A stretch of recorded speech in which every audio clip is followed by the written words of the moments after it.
annexation, and that's not the case. Is that correct? The Thermalito annexation, yeah. So we just wanted, I don't know if there's people out there can hear me make this announcement, but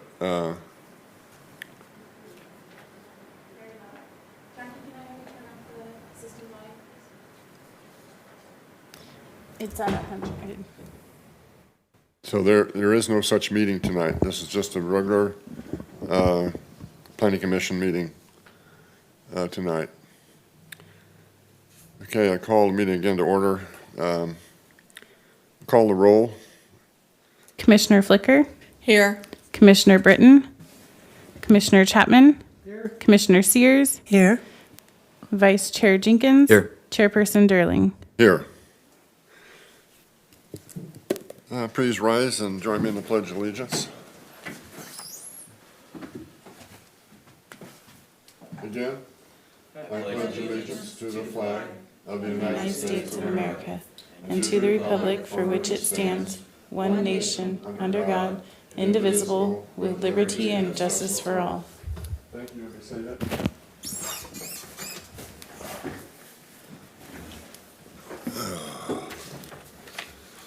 Okay, the consent calendar only has approval of the minutes for August 27, 2020.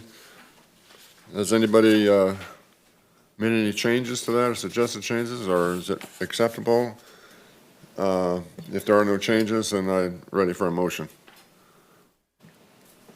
I'll move approval.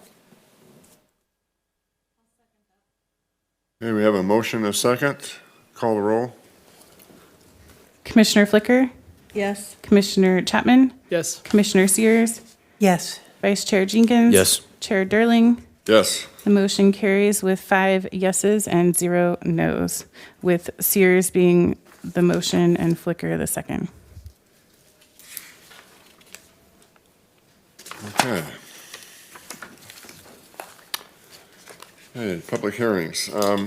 It's been requested that we make an adjustment in the hearing schedule and move item 4 to item 3 and item 3 to item 4. So we would first hear the Village of Ruddy Creek subdivision. That's now item 3. And then following that would be the new item 4, the GPA 2020 General Plan Amendments. Are there any comments, objections, or whatever by commissioners? Okay, that's done. Okay, public hearings. Are there people out there? Too far away. There. Now can you hear me?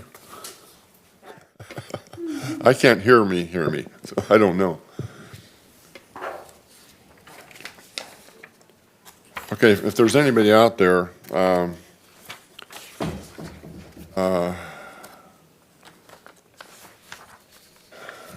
if you have something that you want to bring before the Planning Commission at this time, it's not on the agenda, not on the calendar. It can be done, but we can't take any action on it. Mr. Chairperson, because this is a special meeting, there is not a non-agenda public comment section. There isn't? Why not? Because with special meetings, they're only for the sole purpose of what's on the agenda. So somebody can't come and request to be heard then? That Only doesn't if they're speaking on items on the agenda for special meetings. Regular meetings, we have the open public comment for any comments. That doesn't make sense. We'll just go, I'm sorry. We'll skip all that then.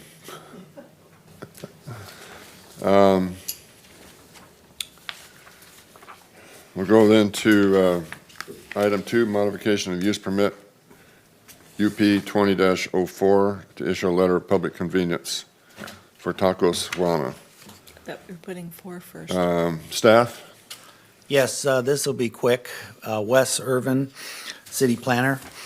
On February 27th, the Planning Commission approved a use permit for on-site beer and wine sales at Tacos Tijuana, Yeah, that's what I thought. which is a months-old Mexican restaurant located at 350 Oro Dam Boulevard. Staff did not then include a finding of convenience or necessity under finding number 9 in the required findings because we had no indication there was at that time an overconcentration of this type of establishment in this census tract 30.01. Henceforth, we will check for each alcohol permit because this is the second time we're bringing a follow-up public convenience and necessity letter to you. We learned about 3 weeks ago that the Tacos Tijuana permit would result in an overconcentration of type 20 licenses on-site sale of beer only. They intend only to sell beer. ABC approval therefore triggers a finding of public convenience and necessity by the Planning Commission. Staff recommends approval and certifying the CEQA exemption and adoption of Resolution P 2020-10. Okay. Open the hearing. Anybody from Taco Tijuana? Nobody here? Any comments from staff? Any discussion? Seeing none, I'm ready for a motion. Mine says 2020-15. He said 2020-10. I believe it's 15. Okay. It's a type 40 license, not a type 20 license. Yeah, that's Resolution 2020-15. I stand corrected. So, you got a motion and a second? So I'll make a motion to adopt resolution number P 2020-15. Do you want me to read it out? Okay. Does your motion include approving the letter of public convenience and necessity? I'll second. Okay, we have a motion to approve and a second. I'll call the roll. Commissioner Flicker, Yes. Commissioner Sears, Yes. Commissioner Chapman, Yes. Commissioner Jenkins. Yes. Chairperson Durling. Yes. The motion carries with 5 yeses, 0 nos, and the first was Commissioner Flicker, the second was Commissioner Jenkins. Okay. We're on to the new item 3, the Village of Ruddy Creek subdivision. You have probably a presentation by staff, I would think. Yes, we do. Can you put up the slide, the first slide, which is the vicinity map?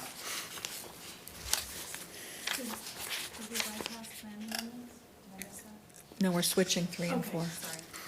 This project is a revival of an approved 172-unit parcel subdivision, which this body and the city council approved in 2007. The new map, since that old map expired, is 97 proposed larger parcels of 6,000 square feet or larger. This less dense project involves several actions by the Planning Commission to approve or deny the tentative subdivision map, which you see on your screen, and which we can blow up if there's issues. Wes Gilbert, the civil engineer for the applicant, is also here to answer any questions you might have on the map. And the city engineer's report with proposed conditions is on page 163 of your packet. The second actions, or the subsequent actions, would be recommending to the city council mitigated negative declaration certification, a general plan amendment, which would change this to medium-low density residential to reflect the less dense subdivision. Pre-zoning change to R1, which is single-family residential, and annexation of 25.3 acres, which includes the street, the 18th Street in front of the project, so that the annexation would be contiguous to the city limits.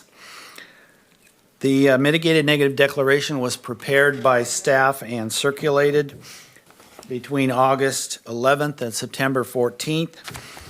And the proposed mitigation in that mitigated negative declaration is on pages 136 to 142 of your packets.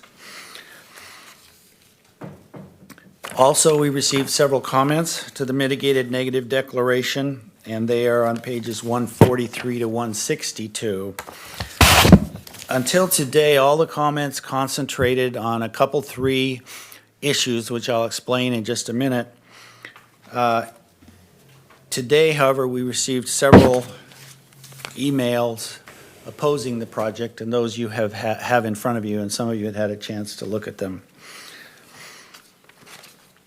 The issues that were raised during the mitigated negative declaration process and subsequent are connecting Norma and Marjorie Streets to the subdivision at the south end. Norma, and I don't have a pointer or mouse, I guess. Norma is the street at the very bottom of the screen, and it is adjacent to an existing subdivision called Gionda Heights, which was built in the county probably 30 years ago or more. And there are dead ends on Norma and Marjorie Street, have been for a number of years. The second is Marjorie Street, and that's to the right. An applicant proposes a 25-foot wide pedestrian and bicycle path and a public easement. And the reason for the public easement is that the Thermalito Sewer and Water District has water facilities there, and in order to properly serve the subdivision, they want to get access and extend those through that easement. So the residents of the subdivision to the south have opposed punching through those two streets. Staff's position is that these are dead ends, long expected to be connected, approved for connections in 2007. And since there's water lines, we believe that the map should be approved as shown. Second comments have to do with a concrete south wall there. The existing residents, I would too, obviously don't want a whole bunch of new houses adjoining their backyards, so they've asked for a concrete wall. The standard out in that area is wood fences, and applicant proposes wood fences and staff concurs. The third request is not to build any two-story homes along those southern lots so that people aren't looking down into the backyards of their new neighbors. Staff concurs and believes that a condition should be added prohibiting two-story homes in those lots to the south. Fourth objection had to do with traffic. People do live in those subdivisions adjacent and notice some congestion as they try to go to work in the morning down to Highway 162 and up Grand Avenue into the city. Staff has carefully analyzed this in the mitigated negative declaration, sees no effect on congestion after construction, especially since the new road improvements and striping have gone in on Highway 162 very, very recently. There was a traffic analysis done for the 2007 subdivision. for the 172 homes, and it concluded that there was no significant effect. So we did not require the applicant to do another traffic study for this project, which has much lower impacts. One new issue has arisen, oak tree loss mitigation. If you read the mitigated negative declaration, there are a number of trees that have naturally established themselves since this subdivision was approved in 2007. And there are now 58 oak trees over 6 inches in diameter with average or better health on this, on the parts that would become new lots. And that totals 672 inches. Our oak tree mitigation ordinance, which I provided a copy to you, requires 2 inches to be replanted for every inch that's cut down. That's 1,344 inches.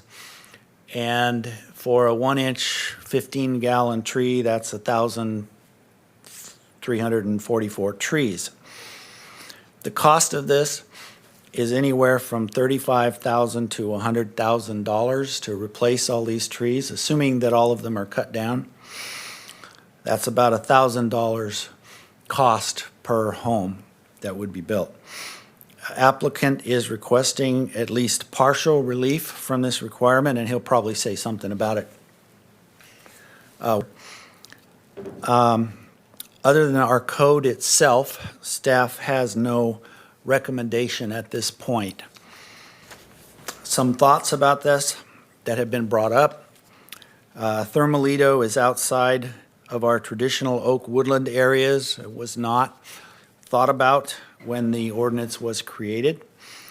And secondly, while it adds only $1,000 to the estimated cost of a single-family development of a single-family parcel, it's only $1,000 when you think about the $25,000 or so that are will be assessed in impact fees before the units are built.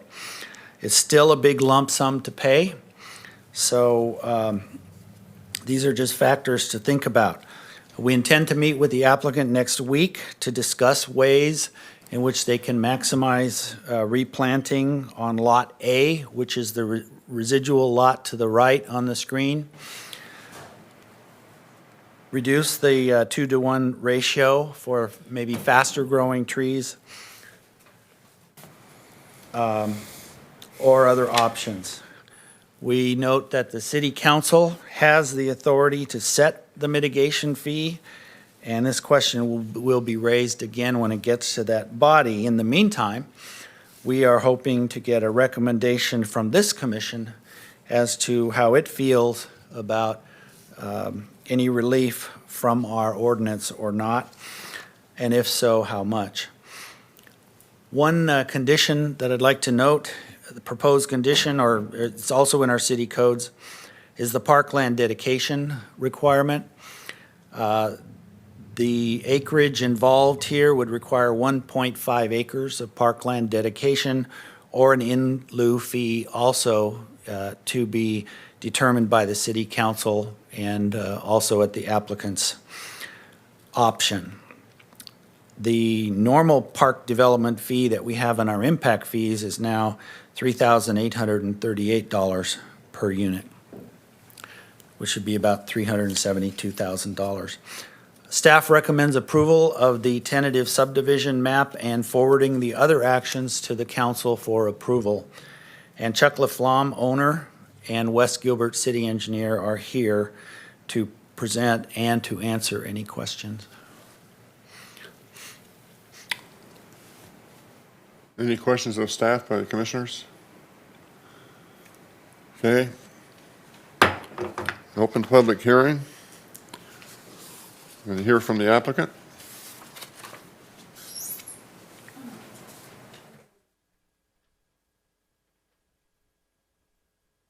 Yeah, my name is Chuck Laflamme. I'm a partner one of two partners that's owned this land since 1978.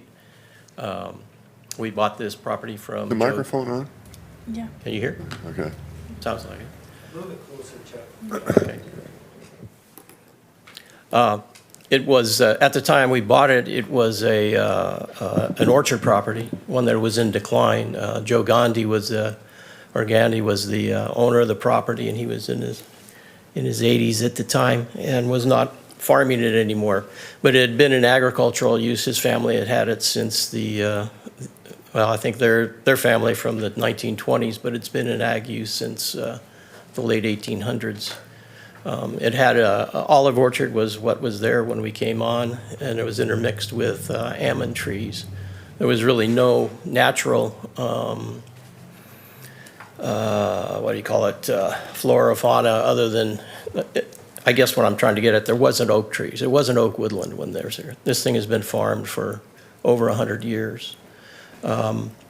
In 2004, we developed 4 1-acre lots that front to 18th Street, and at that time we grubbed the entire site. We took out all the old olive trees, we sold them, and then we took down what we couldn't sell. And there wasn't a tree left except for one big valley oak.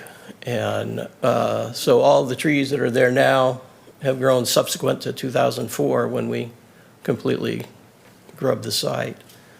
That's why we were asking for some relief on the oak mitigation. The number of trees, it's just a lot of trees. Everybody I've talked to has never, other people that I've talked to have said that they have never had to replace that many trees. That was just unbelievable. I think the ordinance was really made for the foothills area and probably dealt more with single-family homes. That when you, well, I probably shouldn't lecture you on that, but that's what my own thought was, that when you build a house and you clear off the land, and if you clear out the trees to put the house, then you got to replace those trees 2 to 1. But when you're doing a whole subdivision, that becomes kind of problematic. So that's my idea on the trees, or my thoughts on the trees. The land itself, it's the subdivision to the south. That was a project that Joe Gandy developed. It's called Gandy Heights. That was part of my property was part of that and part of the original ranch. It was actually developed, I think, in the 1950s, not 30 years ago. So it's been there a long time. The 2 streets, Marjorie and what's the other one? Norma, yeah, I think are either the sisters of Joe Gandy or his granddaughters, something along that line. The subdivision that we had, initially when we bought it to develop a mobile home park, and we had approvals from the county. Finally got approvals in the early 2000s for a 156 space mobile home park. And we were never able to get that about the time we got approvals. The economy kind of went into tank in the early 90s. So we just sat on the property and then tried to renew the appraisal or the approvals back in the late 1990s after they had expired. And we ran into problems with the Airport Land Use Commission at the time. They were redoing their land use plan and decided that they didn't want to have a mobile home park there, or at least to the density that we had. So we ended up getting another approval for, I think it was 80-something spaces for a mobile home park, and then we had a bunch of vacant land. And so that just kind of killed the economics of the whole thing, and it just sat. And then I finally sold the property in 2005 to a developer who processed the map that Wes was talking about, and that was for 167 lots? Something like that. Yeah, 167 or 172 was what was approved. And their lots were very small. They were 4,000, I think, square foot lots. And that map was approved by this group here and the city council. And the sale fell apart when the economy fell apart in 2008. So the land's just been sitting there since then. About a year ago, I came into the city to talk about resurrecting and getting a new map in place. But I didn't want to build the same. We could have just pushed for the map that was already been approved and get that, but I thought that those lots were way too small and that what we've come up with here, which are 6,000, average 6,500 square feet, something like that. That's in complete conformity with lots that are in the neighborhood. The Kaya View Estates across the street, they're the same size. Sherwood's subdivision just to the north of that is the same size. And so that's how we came up with this. I think it's a good plan. It's a reasonable plan. The connecting roads, Marjorie and, what was it again? Norma. I don't know why I keep forgetting Norma. But anyway, those two streets, there was some objection from the neighbors last time with the other subdivision. And the city was, at the time, our city staff was very much in favor of those. They wanted to have, and I guess police and fire, because they wanted to have the interconnectivity of that subdivision with the other subdivision. And so that was, they were pushing for those two streets. When I know the developer who was processing that map didn't really care to have those streets, but it was the city that wanted to have them. Right now, we had proposed not to do them, but again, it came up that there probably should be a connection there. The Thermoledo Water and Sewer District, they wanted both streets because they have water and sewer that are down through both of those streets. And although we have water on 18th and we have water on Feather, which would be, in my view, would have been sufficient to supply.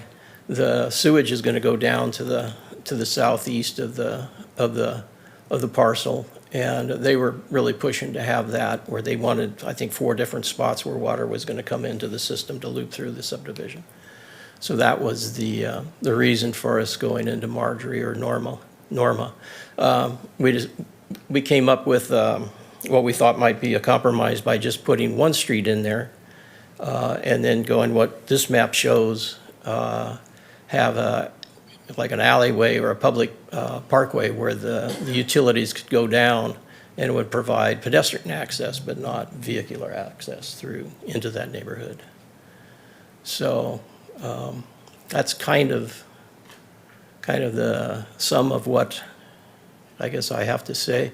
Oh, on the walls, you know, the neighbors on the south have wanted a block wall for a long time, but block walls are very expensive to build, and everywhere in the neighborhood is wood fencing. I drove through subdivisions today on the way over here, and everything is wood. The streetscape that we plan to do on 18th and on Feather will be just like what's across the street in the Kaya subdivision, Kaya Vista subdivision, and Sherwood subdivision. So, I mean, this subdivision will just fit in right with the neighborhood, and it'll complete the neighborhood, really. Well, that's about all I have to say. If anybody has any questions, I'll answer. Any questions of the Pardon me? Do you have any questions of the questions? I'm sorry I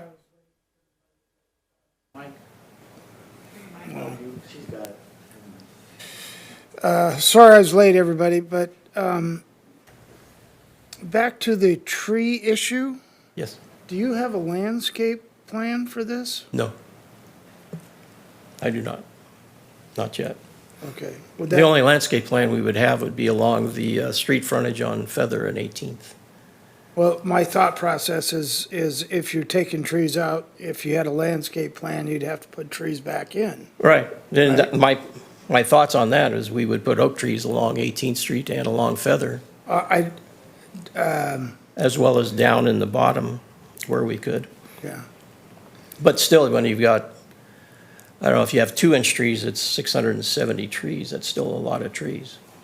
Yeah, and I don't know, I know we have a rule in place, but, you know, you had one oak there when you took everything out, and then everything grew up in the matter of years, understand. But don't know if oak trees are the best tree for a subdivision. Probably not if you're Yeah, going to replace the same. That's what I'm getting at. I was just thinking if you had a, I mean, you're just developing it. You're not gonna proceed with the housing, correct? No, I have somebody else who'll probably build the houses. Okay, yeah. So they would probably come up with a master plan, like Plan 1, 2, 3, with a Yes. landscape plan and all that.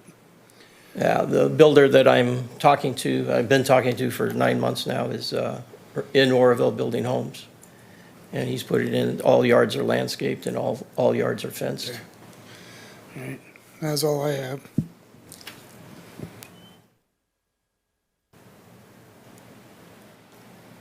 Yes? Oh. Good. Go ahead. I agree with Commissioner Britton. I think, how about putting one tree on each lot? Well, that can happen too. That's normally what happens is you have. Right, so if you came in with a plan, a landscaping plan showing a tree on every lot, Well, that can be done, no problem. That can be a condition. and a good-sized tree, and maybe something like a Chinese pistachio or something, or have them not all be the same species, in case a tree gets sick, it doesn't infect all its neighbors if they're not all the same species. I think we like to have street trees and shade, and I think it makes a neighborhood look nicer. Oh, yeah. I can't see absolutely agree. 600 oak trees on that property, I agree. I mean, that one big mama oak probably should have been cut down, or you wouldn't have all those little ones now. But I like the idea of one tree on each lot. And that is not a problem. In my view, that would not That's be a something problem that at would all. work, Wes?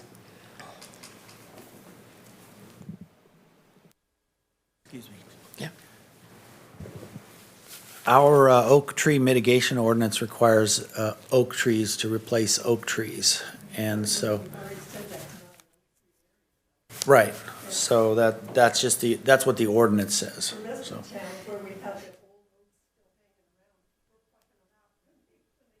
Well, I mean, oaks may not be a ideal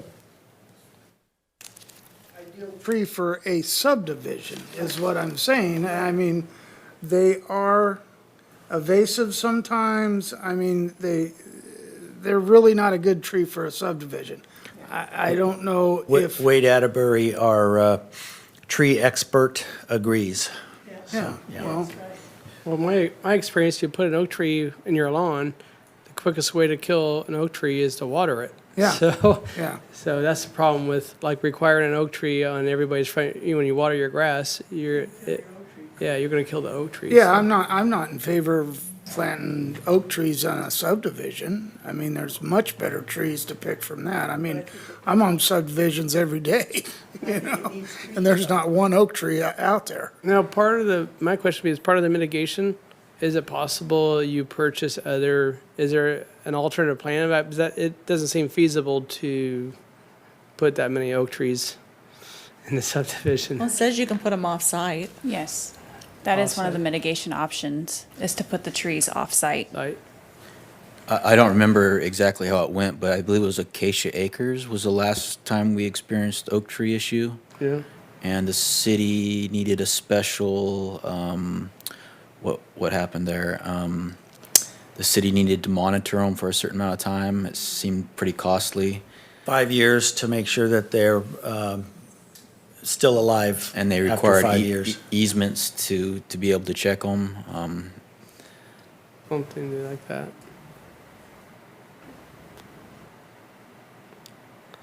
Does the commission have if it's in the code right now with the oak tree mitigation, does the whole oak tree mitigation code need to be looked at, or is that kind of a state mandate on that ordinance? The oak tree loss mitigation was a part of the review with the tree ordinances approximately 4 years ago. That is going to be revisited, so once we finish the sign code, I'll be moving into that review with the Parks Commission beginning of this next year, most likely. It sounds So- like it's pretty prohibitive code. the way it's written right now. It was during one of our joint meetings, Yeah. probably 4 or 5 years ago, when everybody was in here. I remember it. It went quickly. We probably should have discussed it longer. It also says that the applicant has to monitor it for 5 years afterwards, and if it dies, I mean, well, by that point, all the houses have been built and maybe even resold a couple times. That'd be interesting to redo this. The 5 years, because of tree mortality, Right. that's why the 2-to-1 ratio.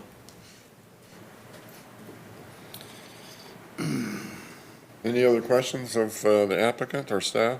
Just, I guess, staff I'm are. sorry, any other questions of applicant or staff? Just a question to staff, are we making the decision on the trees, or are we just forwarding that to city council? You would be forwarding a recommendation to the city council because it wouldn't be a condition of the map, it would be a condition of the approval, yeah. So how detailed do we get? I mean, are they going to put in lawns, or do they put in It all dep- California landscape, or, Yeah. I mean, To be honest with you, I think that's the way that most of them are going now, is California landscape, right? well, I haven't seen too many lawns. I mean, they leave the backyards empty. You can do whatever you want, but the front yards, I haven't seen a lot of grass. There might be grass in the strip between the sidewalk and the street, if there is, yeah. but anything in the homeowners is usually California landscape. We have adopted a, what's called WELO, W-E-L-O, Water Efficiency Landscape Ordinance. And that's a function of state law as well. Yeah. And you're exactly right. They have water conservation, and they have to calculate their sprinkler systems and how much water they're going to use and such. And it discourages lawns. Yeah. It doesn't prohibit them, but it discourages them. Yeah. Automatic sprinklers and all those things are pretty much requirements these days. Any other questions? I have a question of the applicant.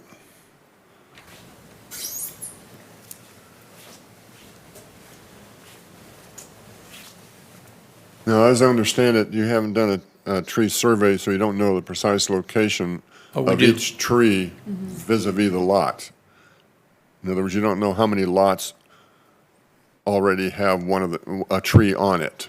Oh, we have a tree survey where the existing trees are, where every existing tree is, yes. So I looked for some type of map in the application packet, but there isn't any, unless I'm missing it. No, we did not include the tree survey in the application package, and that was an oversight on our part. Yeah, because oftentimes, many of the trees that would have normally been wanted to be cut down are in a good location on a lot already and don't need to be, and Well- therefore don't need to be counted as being taken out and have a 2-to-1 ratio problem. When you're developing a subdivision like this, you have to do mass grading, so everything has to be cleared off, and then you're changing the contours of the land, you're putting streets and digging up, so the trees, it's very difficult to grade around a tree. Wipe So that's everything not out. a real practical solution to the problem. And they're concentrated heavily in the southeast corner. The property slopes from 18th Street down towards Ruddy Creek very gently, but if you can see on the contours, it drops quite a bit down in that southeast corner, and that's where a lot of the trees are, is down there. Let me give a little synopsis of this tree report. It was done by Galway Associates, along with the environmental and biological assessment. And it found 149 trees, and it characterized them by their size, diameter, breast height, and by their health. And our assessment was that 58 of these trees were at least 6 inches diameter and in average or better health. So, and we're within the area where the lots were going to be developed. There's a number of trees, as Chuck has said, down in Lot A, in the residual lot. So of those trees, 13 were live oaks, 39 were blue oaks, and 8 valley oaks. So one of the things that our tree expert, Wade, will bring to the discussion next week is some of these are slower growing trees and some of these are faster growing trees and some are easier to replant than others and some may tolerate irrigation where others will not. So this might be part of the discussion where we can work out some kind of a reduction in the number of trees that are replanted and where they might be replanted. We also have areas off-site that could be used as tree mitigation to plant trees as well. So there's quite a number of options here.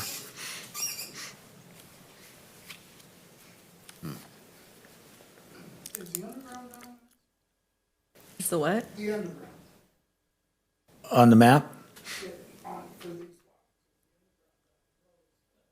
The infrastructure? it's a vacant graded lot at this point with trees on it. So sidewalks would be put in, obviously. Sidewalks, curbs on 18th. What about Feather? Yes, All the way there around? too, all the way So is around. that, is, what I'm reading is in some of these letters, it's a narrow road. And I do remember going out there years ago. So obviously the other side doesn't get developed. It'll just be on that one side. Correct. When we did 18th Street, 4 lots, we got on our side.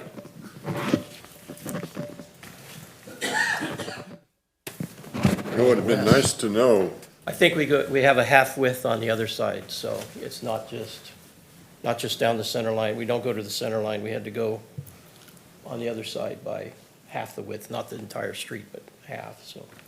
Wes can probably answer that, my engineer. Wes? Street improvement plan on Feather Avenue.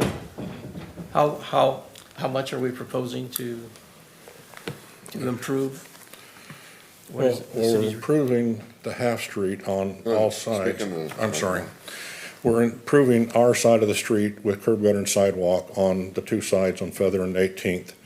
And then on Feather, we're also improving up to 12 feet on the other side of the street. So we provide 2 improved lanes through there. Okay, good.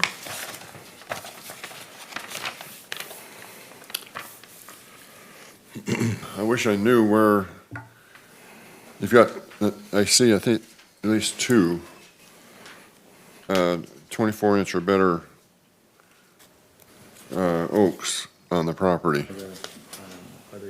But it's impossible, because they weren't plotted on the subdivision, to know the likelihood of able to save those, because they're located in a good spot. I hate to take out 24 inches. The rest I don't see a big problem. But I've done a lot of subdivisions, and oak trees are not good in single-family subdivisions. Well, They can cause, in if I fact, might, I know for a fact that Sacramento County got into a lawsuit because they required a 36-inch oak to be saved. And it was in the front yard, and a limb broke off in a storm and caused some damage. And the county had to let them take the whole tree out because of safety. So there's issues that bother me about oak tree. It would be nice to know that just trying to scale this off, that the 24-incher up in the north side of the property, it looks like it's right in the middle of the street. Jump in here. The one on the south side looks like it's close to the front, Yeah, front of Chairman the lot. Derling, we did walk the site and look at all the trees, and Wade concluded that the 24 inchers were both dying trees. Okay. And are recommended for removal. That was my next question, yeah. Okay. Well, I personally don't think oak trees are appropriate. I can, for large, 5-acre parcels, 2.5, 3-acre parcels, things like that, where they can be placed so that they're not hazardous to, or can be a hazard. I'd rather see standard street trees along the street for each lot and in the front of each lot, and have fairly large trees. When I did subdivision, we did anywhere from 5 to 25 gallon trees, depending on where it was located. But my personal opinion is I would recommend the city council modify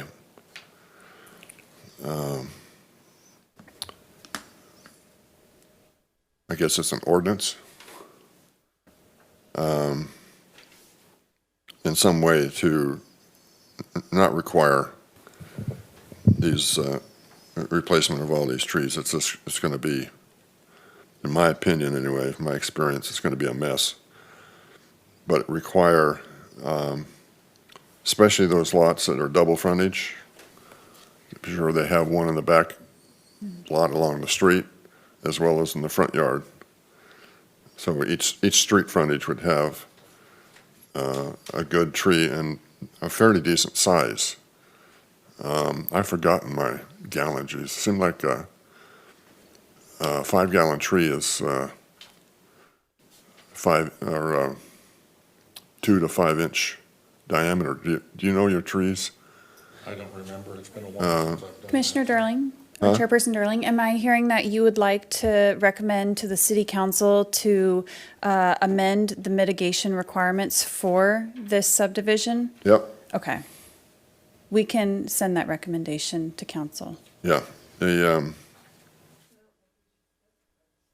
Now, We would leave that up to the arborist, the city arborist, to make Right. that determination. We'll also, as Wes said, that we will be meeting with the arborist and the applicant next week to come up with a better plan for this mitigation requirement. and the other question I have is soil. I didn't see anything specific about the soil type. Before we leave trees, can I summarize a little bit on that tree recommendation? A couple of likely scenarios are that the recommendation to the council would end up in a reduced tree mitigation or an in lieu fee that does not reflect the full 1,300 inches of trees, and for a number of reasons. So that's the pleasure of the commission, is to some sort of reduced mitigation because it's in Thermalito and not in a natural oak woodland setting. Mr. Chairperson, before you guys take any kind of formal agreement on this, we do have some public that may want to speak on it, and also some public comments that we have to read in. So anyway, let's get into the soil type. Do we know what the soil type is vis-a-vis the ability of trees? In the mitigated negative declaration on page 45, it talks about the soil types and so forth, Thompson Flat, Oroville, and which is a moderately drained sandy soil. So anyway, That was for this specific site? yes. I missed, what page, was that, is that in our, Yeah, it's in your mitigated negative deck. What page? On On the- page 45 of the negative deck and page 89 of the staff report. Again, this property was an orchard, and it has very good soils for orchard. It's not class one being the best soils for It is class one? It isn't class 1, it's class 2. Is or is not? Is. Yeah, okay, class that's 2. what I wanted to find out. So they're very, very good soils for farming and for an orchard. And that's one of the reasons why all the trees are growing and came back so fast, is because the soils are very conducive to. Yeah, it's very good for agriculture. And then, what is proposed for Lot A? I mean, what, the one on the west, the rectangle parcel or whatever to the west? What, Basically, it's going to be left as open space, and we're going to use it to put a storm drain detention basin in there. The basin will all be at or below the existing ground so that there's no impacts to the floodplain. And all of the subdivision will drain into that, and then we'll mitigate the peak flows with that detention basin. That will it eventually. shouldn't take that whole parcel. No, it won't take the whole parcel. I've got. Well, I was wondering, could trees be planted there? Yeah, I think that's what Wes was talking about, is that could also be used to plant, yes. I would suggest that the arborist, are you the arborist? No, I'm just an engineer.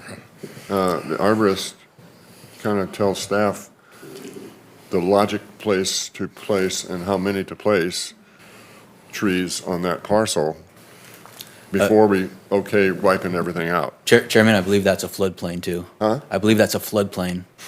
Oak trees handle, Ruddy Creek floodplain. yeah, it's in the flood, yeah, it shows floodplain, but oak trees do fine in floodplains. The floodplain is shown on your screen.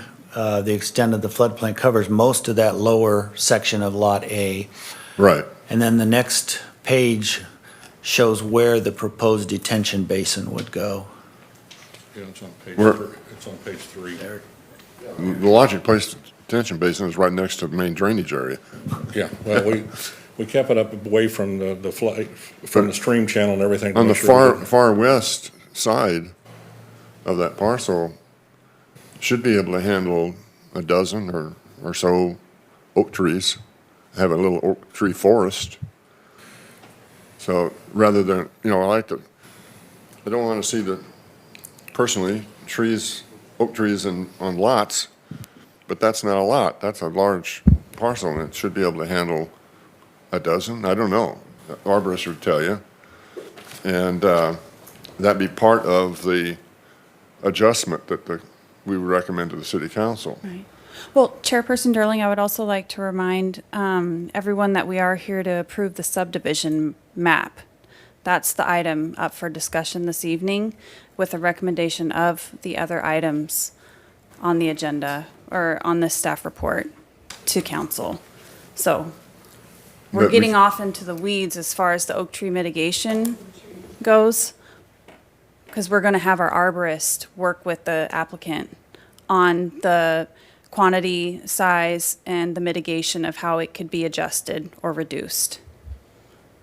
And that recommendation would be part of the subdivision map tonight, or No, part of the general plan? part of the general plan, the application. But we can still make a condition of the map that it conform to certain requirements as judged by the arborist for a grove of oak trees on the west side, and Okay. language that would be part of a condition of the map.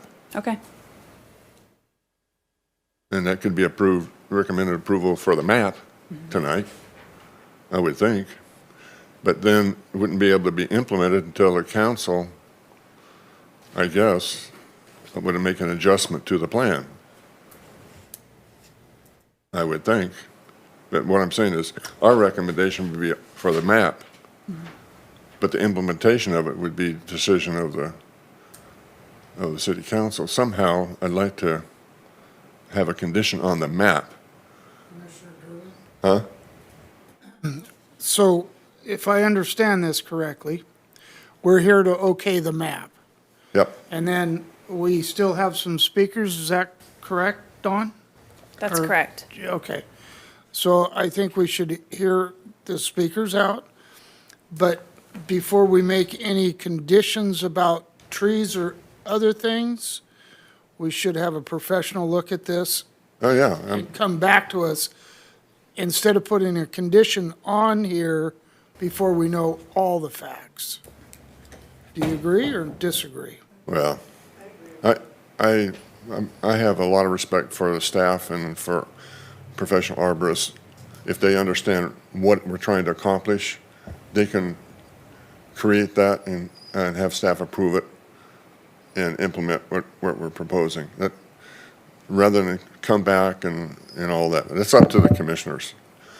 So that's all I had of the applicant on this. So we have other people. Have they turned in cards, or do we know who they are? Or?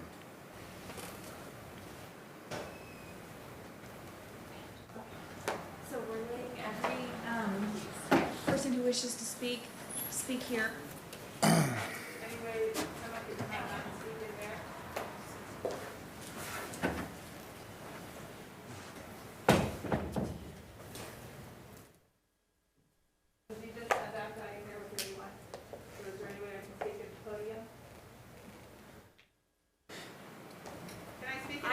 I can come out and you can.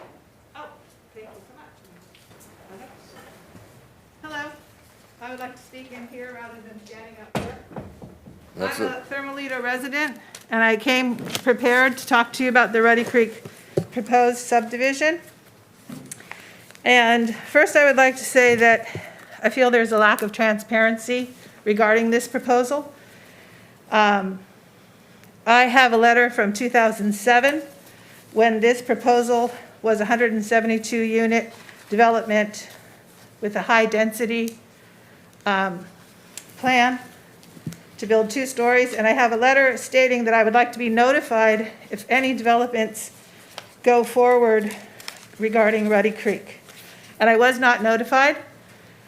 And I have a letter that I submitted today. And I also just ask you to bear with me because I have a lot of information to share in a short amount of time.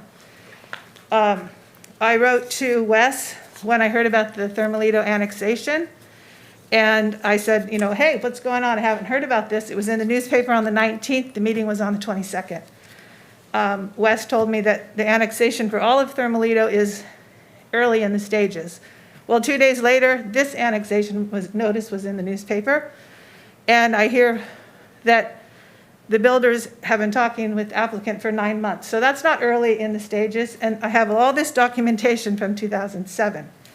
The main concern I have is the zoning and the density and the creek and the drainage. So if you look at the Thermalito master drainage plan from the county, it's from 2007. It had a few updates in 2009, but there are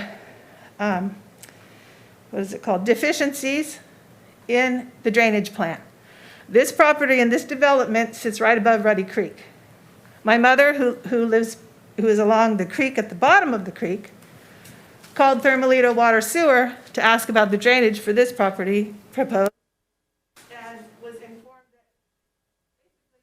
that it will drain uphill. The hill going to Ruddy Creek, and it's a watershed. So you can sell her the Brooklyn Bridge. Okay, but I'm going to read you my letter that I submitted for public comment. We've received a letter, and I've read it. Okay, well, I want to read it so it's on the public record. I'd also like to say that Yeah, here's 2007, the Enterprise record. I have newspaper clippings from this issue. I have exhibits of Ruddy Creek's drainage. yeah, we have. You have all that too? Yeah, Oh, that's good to You know. don't need to read that. Okay. Your time has expired, and I'm trying to, Oh, you're trying to hurry me? huh? You're trying to hurry me out? Okay, let me just point a few things out if you're trying to hurry me. If you know the developer and the applicant, then why have they not cleaned all of the illegal dumping on their property? When the applicant is speaking for the neighbors are not here. Okay, I would like to have more contact, more transparency of the neighbors. I never got notice. Where do you live? I live along Ruddy Creek. That's why I've seen the flooding. You And I would've- know you want to hurry me, but let me No, I explain. just- I want to share with you some You should have been information. noticed within three, don't you? Exactly. So let me show you. Here is a picture of Ruddy Creek in a normal flow. Let's see, I've got so much information to share with you. Well, We I ask that you can't really- state your name. my name is Kathy Brazil. Okay, here is Ruddy Creek at Biggs Avenue. Okay, there's a deficiency in the drainage plan, the master drainage plan, specifically in this area where this property that's proposed will drain to. I know they want to make a detention pond. That's a whole nother subject. This is Ruddy Creek in a flood. This is Ruddy Creek in a flood. Okay? This is a major flooding seasonal creek. And this project was not approved before. It got stalled by the Board of Supervisors due to a lack, well, maybe the economy tanked, but for many other reasons. And the creek is managed by Fish and Game, Fish and Wildlife, and Army Corps of Engineers. And I know that some negative, well, first off, this whole presentation, when you go to your website, is using a map from 13 years ago. So I'm glad you guys are going to approve a new map, because as community members, we're looking at the map from 13 years ago for this project. So we need to know where the detention pond is going. I would like my letter to read it, but you said you already read it. In the letter, my mother addresses the drainage issue, because it will flood, and it will flood into Biggs Avenue, and I know which house will be with water in its yard. Okay, so if you have a new development with 97 houses, potentially bringing runoff, it's going to impact downstream. So I wonder, in the end of my letter, I asked if the city of Oroville will be liable and responsible to the property owners downstream on Ruddy Creek. I know this is tied in, whether you want to listen or not, to the recent Assembly Bill 430, which makes putting in developments quicker. It removes the CEQA requirements. And CEQA exists for a reason. It's the California Environmental Quality Act. Okay? So when I go online and I look at this project on your website, you can read all of the trees and plants that are found on this property and the Fish and Game's opinion about it. But there is environmental concerns. And so the detention pond idea, I know that a lot of developers are doing that. This is what it looks like. This is one at 18th and Biggs. So it's not a pretty thing, the detention pond. It's a quick solution to put in a development, okay? So it will drain properly. I'm all for housing. I know there's a desperate need. So I think that it can be developed in a conscious way, in a sustainable way. Possibly, you say it's similar to other developments. Well, that's on 18th side, which is annexed by the city. If you go on the county side, one house, 1 acre, okay? One house, 2.5 acres. One house, 1/4 acre. So it doesn't match the county properties. It might match what the city did, and they did a good job. But I just wanted to say, it was never approved. Maybe the maps were approved and the different phases were approved, but it stalled out with the Board of the Board of Supervisors. So I'm disappointed I can't read my letter to you, but I will point out that there's a lot going on, and the first thing is transparency. So every neighbor needs to be notified. Every neighbor needs to be part of this discussion. And by slipping it in, September 8th was the neighborhood meeting. Well, the Bear Fire hit that night. That was for the annexation. That was for the Ruddy Creek, Oh, okay. neighbors of Ruddy Creek and all interested parties. Okay. Okay, I'm an interested party. The 8th. So then we went under evacuation. The time to speak, public comment was done on the 11th. When I brought this up at the 22nd annexation meeting, there was no comment from whoever was here. I really don't know who they were. They weren't very efficient. And now they changed the speaking to the 11th. So from the 1st, from the 22nd of September, they extended the comments on this project to October 1st. That's today. Then I hear there's a discussion coming up. They're going to have a discussion. What day is that? Can you please notify us? Is it only going to be in the newspaper? A little notice? Or is the neighbors going to know? So I think there's a transparency issue. And the fact that you moved it from the 4th position of this meeting to the 1st, again, transparency issue. Who are you accommodating? Not the public. Okay? So this is a serious issue. And it's been around since 2007, 2008. And I was asked to be notified, and I was not. So I think there's a little bit of transparency going on here that needs to be improved. And if you know the property owner, tell him to clean up all the illegal dumping. There's like 4 broken cars on that property. And it was fig trees, oranges. It was not just olives. Okay, it was a vibrant, I have grapes on my property from it. Figs, oranges, olives. The figs are what you tore out the last time. It wasn't an olive orchard. Thank you. Do we have someone else that wants to speak?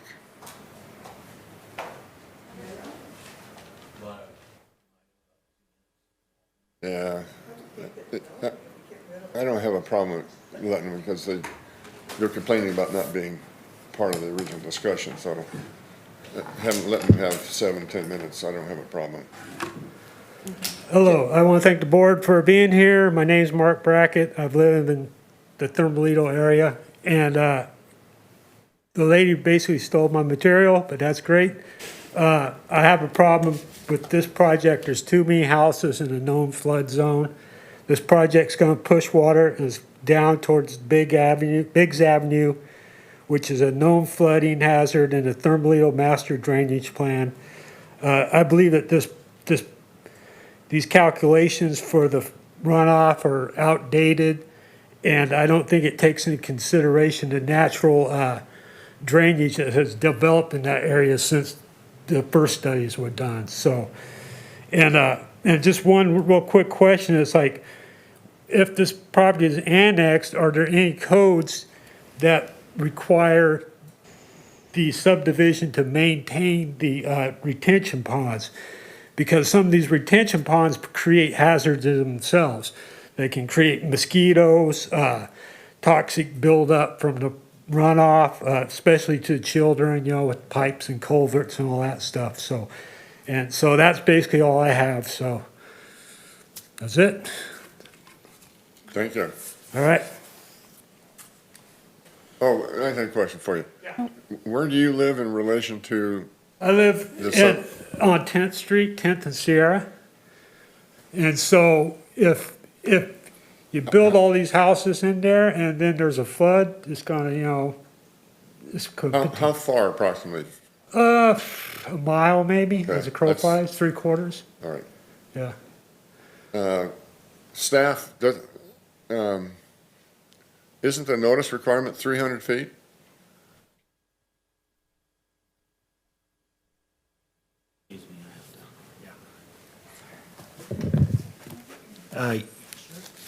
Yes, Chairman Durling, the notice requirement is any property owner within 300 feet, and we sent those notices out to property owners, notifying them of the neighborhood meeting, notifying them of the availability of the mitigated negative declaration, and notifying them of this. So, plus all the other publication requirements. Okay, sounds like they got notified. I'm not sure what the issue is there, but this overall, Kathy Brazil came to me, it was last week, the day of the Thermalito annexation meeting, and no notices went out since then about this meeting, so okay. we'll have her on the list from henceforth. All right, thanks. Do we have another person that wants to speak? Don, do we have another person that wants to speak? Mr. Chairperson, she's checking right at the moment.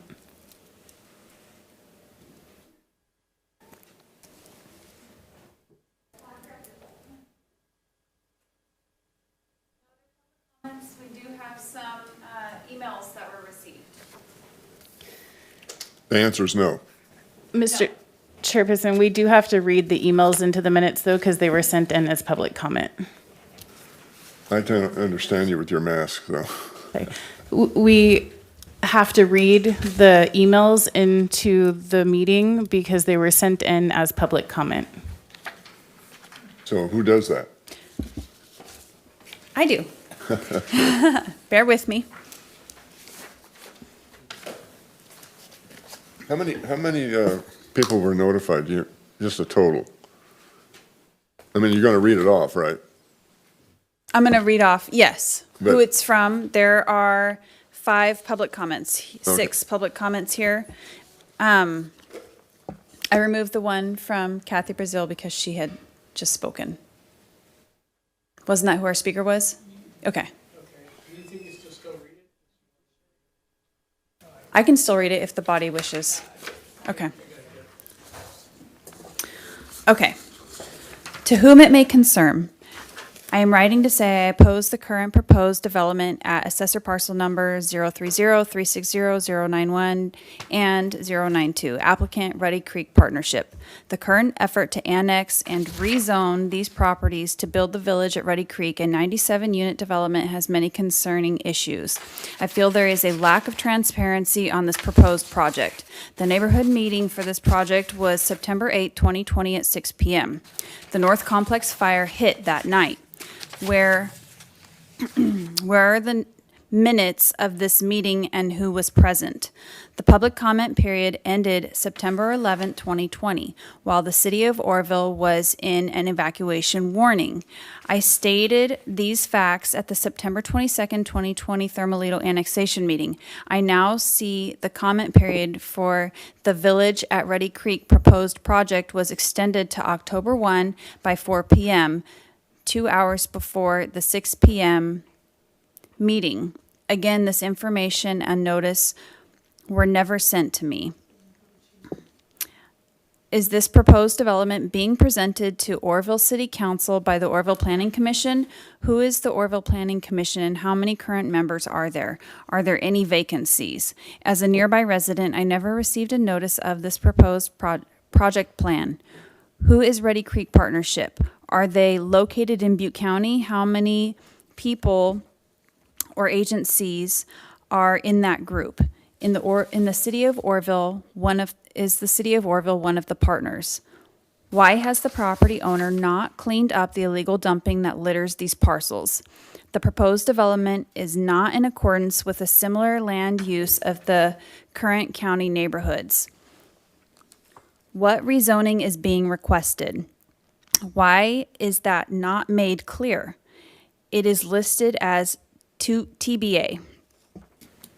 What is the plan to protect the watershed from Ruddy Creek from the negative impacts, runoff, and pollution of this proposed development?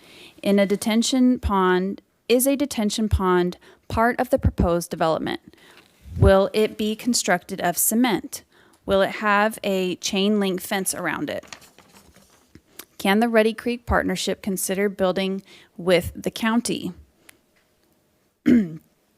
Why do they insist on requesting an Oroville City annexation of these parcels? Can this proposed development be reduced to 2 houses per acre? There are properties located below this proposed development that border Ruddy Creek, and drainage deficiencies have not been addressed since 13 years ago when this development was first proposed. Will the city of Oroville be liable and responsible to the current Thermalito property owners if this proposed development causes increased flooding of Ruddy Creek? Kathy Brazil. The next one is from Barbara Brazil.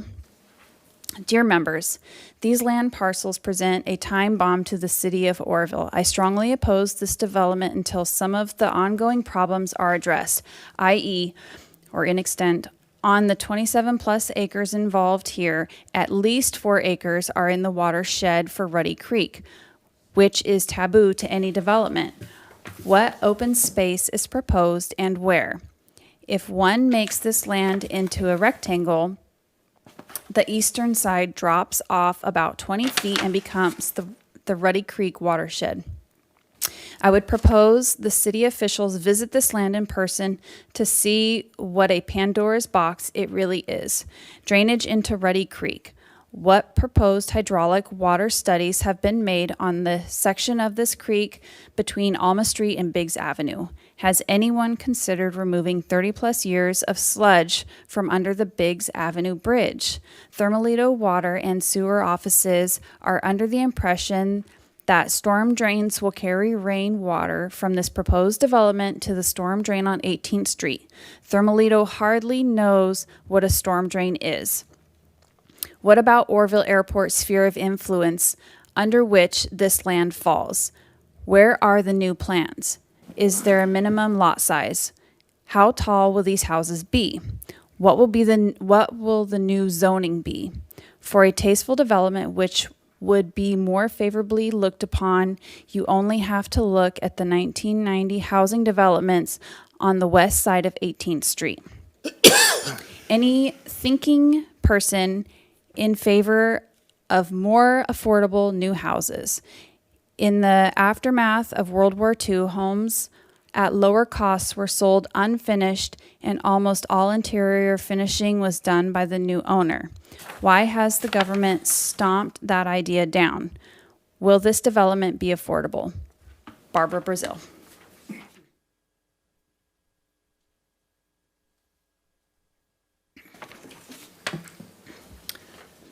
This correspondence comes from Brenda Trisdale and John Trisdale. Dear Sirs, we are not opposed to the development above, but we believe that it should be completed as a county development, not city. My husband and I are absolutely opposed to the annexation of Thermalito by the city of Oroville. Thank you for your time. This correspondence comes from Kathleen Faith. To whom it may concern, I am writing in reference to Assessor's Parcel Number 030-360-091 and Parcel 92. Applicant Ready Creek Partnership. I know a similar project was rejected 12 years ago due to the environmental concerns and perhaps other issues. I am quite sure the same issues exist or have become worse. The approval of this annexation seems to be a gateway to approval of the annexation of all of Thermalito. I would encourage you to not buy into the need for housing at a peril of the environment and social integrity of the existing community. Please do due diligence with all procedures, environmental impact reports, and CEQA requirements. Don't cut corners. Thank you. This correspondence comes from Rose Kaya. This is regarding the annexation of and rezone request for a 97 house on 23-acre development at 18th and Feather Avenue. Assessor's parcel number 030-360-091 and 092. Applicant Ready Creek Partnership. This project would have a disastrous impact on the environment, wildlife, and the aesthetics of the neighborhood. As a resident of the area, I would like it known that I strongly oppose the proposed development. Ready Creek has faced many challenges over the years, and the board should hold environmental conservation over capitalist endeavors.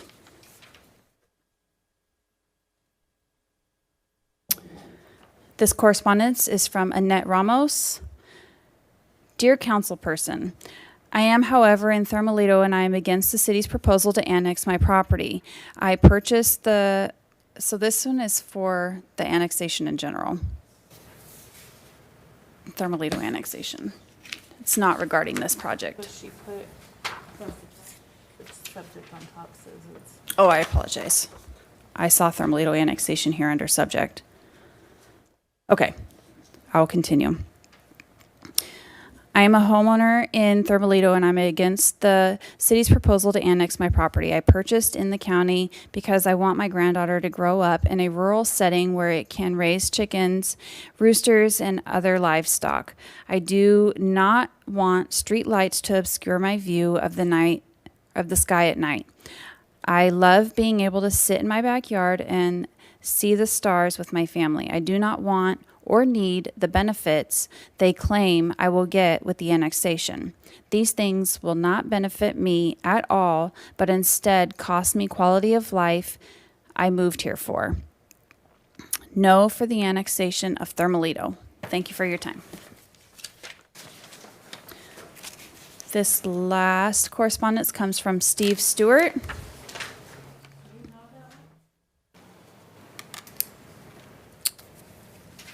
This one would have been provided by Wes, and it has a red stamp on it. Comments. I am not pleased that I did not receive any noticing regarding last week's 9/22/2020 meeting to discuss the annexation of Thermalito residents.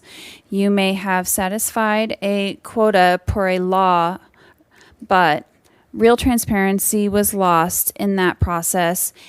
And for what? To save some postage money or not to have a full meeting of residents? Moreover, I would like to know, as being a resident of Thermalito for more than 5 years, that I may not object to additional housing as it is necessary due to the increasing fires, but I do adamantly oppose it to do so housing by annexing either into Thermalito as a whole into the city of Oroville. Oroville services are great now, and I do not want my taxes to increase unless I vote on the proposal. Also, I do not wish to replace county ordinances with city of Oroville ones. I moved to the county to be in the county for a reason and would expect it to remain that way. Kindly in the future, please include myself in any and all mailers that could possibly affect my current conditions of living and or having my taxes increased. Please accept this as my written notice to receive such. Respectfully submitted, Steve Stewart. That is the last of the correspondence received by email.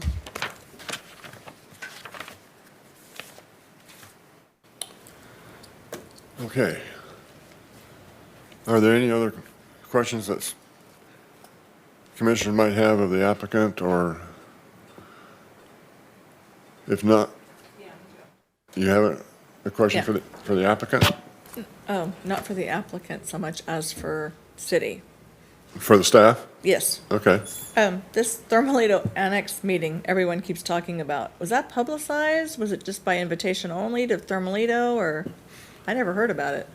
Yes, it was publicized at least 10 days before the meeting, and published also in the newspaper and on our website. Okay. And I personally went to all of the stores in the Thermalito area and handed out about 10 copies of the notice to each one ahead of time, I think a week and a half ahead of time. So we did what we could. There are 2,000 plus homes in the Thermalito area, and the code does not require mailing to over 1,000. State law doesn't require Right, state law. So, to save costs. Just So has we to have be done in the put, paper. we have put everybody's name and email and address who signed up at that meeting. And so Kathy Brazil is on it already for any future notices in the Thermalito area.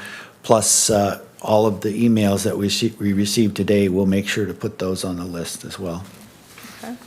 Do you know where this young lady that was saying that she didn't receive a notice, where she lives, and did she live within the 300-foot radius or not? I do not know, no. Chairperson, do you want to close the public hearing? Huh? Close the public? I want to make sure there was, Okay. I want to make sure there's no other questions of staff or the applicant. I guess I had a question on staff. I see the one note of the staff recommends limiting building height to 1 story on the southernmost lot. This is a big packet. Are there other notes that staff would recommend for us to put in the motion? Yes, on page, the engineer's report starts on page, for the map itself, 163. 163 of your packets. And that has all of the proposed conditions for the map. We are not including parkland dedication in the map as a condition, which we could, nor are we including tree mitigation in the map, which we could, but those would be carried forward to the city council for discussion and action. Also carried forward to the city council would be the proposed mitigation packet, which starts on page 136 of your packet, which is mitigation proposed based on the mitigated negative declaration. This project was not, did not qualify under AB 430 for CEQA exemption for two reasons. One is because there's a floodplain, and that throws it out from AB 430. And the other is that it's not within the city limits, and that throws it out from AB 430. So CEQA does apply here, and therefore we did do a mitigated negative declaration under CEQA, which is the same document that was done for the initial 2007.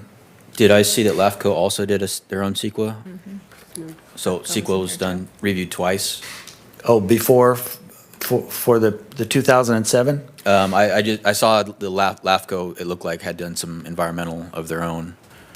They did submit a comment letter on the mitigated negative declaration and have asked to have some They things. reviewed it. They reviewed it. Yeah, it was a brief comment. Their letter would be for the LAFCO application, should we get to that point, we would make sure to include all those things in the application. Right. I noticed that the comments were, several comments on CEQA, and just so that people know that CEQA was definitely gone over by more than just. Yes, we submitted it to the state clearinghouse, so it went to public review. We submitted it specifically to a list of agencies that are affected also that we have. We received a couple of comments. We received tribal letter of response. It's in your packet, and the State Water Resources Control Board. So we do know that they received it all. And we are only required to do a 20-day public review. We did a 30-day public review just to make sure. Sir, you have a question, staff? Yeah, there's been a lot of concerns raised about flooding and drainage. If this property is annexed, do we put in new storm drains, improved? That comment that said Thermalito doesn't know what a storm drain is. I'll start, but if Wes Gilbert will come back in to finish up. You can see up on the top right part of the screen, that square is the proposed, oh, you can't see the screen, can you? It's on the map as well, page Oh, three, it's- page 3 of the fold-out map that you have. This one. Is a proposed detention basin, and I believe that's 1.1 acres, something like that. And it's about 2 feet deep, Okay. and it will capture all the drainage runoff from the entire subdivision. And you can see on the map there, those bold arrows. Those bold arrows show where the drainage is going to go off of each parcel when it's developed. And so no drainage will leave the site. It'll all go to the detention basin that's not absorbed or percolated in. And that detention basin will be set above the floodplain level. Part of it is constructed within the floodplain, but it'll be above floodplain. And it will hold the water until such time as it is piped out through an orifice into Ruddy Creek. Where is so the it's creek in metered relation out. to all this? Where is the creek? The creek is actually to the right of that detention basin. Okay. Right at the property line, if I understand that Is correctly. this the creek they talk about flooding? The fence line is the creek then. Okay. I just was wondering if the mere fact of including an annexation in this gives them better infrastructure to deal with flooding. Well, there won't be any additional stormwater generated to Ruddy Creek in big chunks, so it won't exacerbate flooding. The hydrology and the impacts to Ruddy Creek were all considered in the mitigated negative declaration, and that's on pages 104 to 106 of your packet as well. Okay. So Wes, you can correct me. Yeah, we're, the subdivision will include underground storm drain pipes to collect the runoff from the lots and the streets. It will be directed to the detention basin through pipes or through a concrete channel at the back of some of those lots there at the southeast corner. The detention basin is designed to take the peak flows off of the 10-year event and the 100-year event, which are basic requirements for hydrology. So the peak flow from the subdivision will not change, from the subdivision property will not change when compared between the pre-development runoff and the post-development runoff. I had a question for you too. You show where's the dimensions that I just had it? 5 foot wide, 1 foot deep. Where's the cross section? There it is. It's on page 2, I believe. I assume that's a concrete Yes, it's concrete. channel? We did that because to lower the maintenance That's costs. supposed to take all the water from the south Well, runoff parcel, like from 31, 32? runoff from like 24 to 32 or something down through there, yeah. And then all those lots all have to have the arrows drain into that? They drain back to that, Right, yes. now, isn't that going uphill? No, no. Isn't the water coming this way? The water, the high point in the subdivision is back over around lots, 62, 80, and that kind of stuff. And actually about 82 and everything. Everything kind of sheets off from that direction. And we've Okay. set it up so that it all collects in that street that parallels the east side of the subdivision, so. And all the other lots drain to the street then? Yes. That's what the little black arrows mean? Yes. And where does it go from there once it drains to the Goes into street? an underground storm drain system that'll collect it and transport it to the detention Okay, basin. I just wanted, There'll be drop inlets in the street, yes. So it's all gonna collect in the basin, and then when that gets full, it's going to drain into Ready Creek. Yes.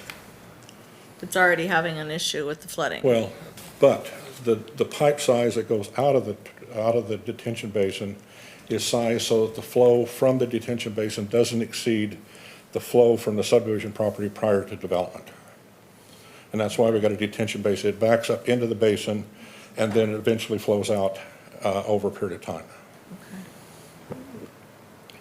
okay, if there's no other questions of, Got one you have a question. question? Okay. go So, I mean, the detention basins basically constructed into the Ruddy Creek controlled area already. Has that area flooded in the past? Oh, I'm In sure the- it probably has, but. In the detention basin? Probably. Because if it floods, the detention basin's losing its, No, it'll still function the same way. It just makes it a bigger lake, basically is what it happens. okay. We're not building it above the ground so that the flood waters will continue to pass like they have. We're not putting any obstructions in that floodplain. We're building it below ground. Well, my only thought is with the improvements to the reason why the detention basin's there is to hold, and I'm not an engineer, right? But it's to hold the additional water that would sheet off the streets and storm drains and the, roofs where the normal groundwater would absorb, right?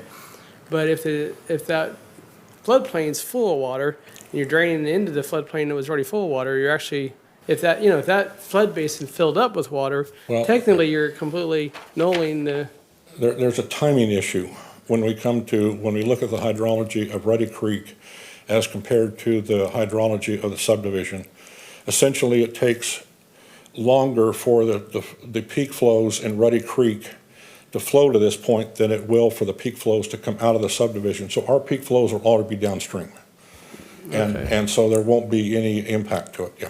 all right, I'm not an engineer, but it just seems. If you want to stick around, I can really confuse you if you want, but anyway. Yeah, no, I. Wes? But, yeah, The but water- I'm trying to think, as long as that's out of the flood basin, what I'm saying? It doesn't make sense to put a flood detention, a detention pond in a flood zone already where, it fills up with water and then you're Yeah. putting more water sheeting into something that's already But flooded. again, like I said, it's a timing issue that, It's also a design issue. That They have a history of, I'm sure, of flood events and so forth, and so the detention basin can be designed to accommodate and deal with that We've on top taken- of the drainage from the, We take into consideration all those items when Right. we go through the design on it. the drainage is going into the basin on the upper left corner, right? Well, there's two involved, there's one in the upper left and one towards the lower left. And then, is it going out into Ruddy Creek on the lower right? In the lower right, it goes out into Ruddy Creek, Yeah. yeah.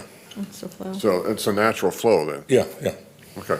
Mr. Gilbert, about how large would you say that detention basin is? It looks to be approximately 2+ acres. It's 1.2 acres in size, something like that. So if I that'll remember hold right. quite a bit of water. Yeah, it holds, I think it's 2.5 acre feet. I forget exactly, but yeah, that's the 100-year event. Okay. And how deep is that? Basically, we've designed it so that the water doesn't get any deeper than 2 feet in it. And the side slopes are 3 to 1 or flatter so that there's no safety issues, so. Okay, are there any other questions? So it will have a fence around it though, right? It can. We don't need to, we're not required to by law, but that's an option that can be required, yes. I've never seen a fence stop a kid. Huh? Yeah, but it might deter a little bit with balls The and, most important thing is the slope. If a kid gets in there, he's able to get out. And the depth of the That's water. the single why- most important safety feature, is the slope of the side of the detention basin. you said the deepest is 2 feet? Yeah. Deepest it'll get is 2 feet. That's under a maximum vent. Okay. Most of the time, it won't probably get any deeper than a foot or so. A kid can drown in 6 inches of water. That's true. So I the know, important but- thing is that they're able to get out They and can up drown- the side. They can drown their bathtub too, but Yeah, anyway. so. Okay, any other questions? I got one more quick question. Okay, go ahead. Is there a landscape lighting and maintenance agreement that is conditioned on this with the city too, to maintain that basin and? Yes, the subdivisions around this are already part of a couple of maintenance districts, CSAs. One is and I won't look them up, I'll try and do it from memory. It was in your report. so. Yeah, it's in the report. One is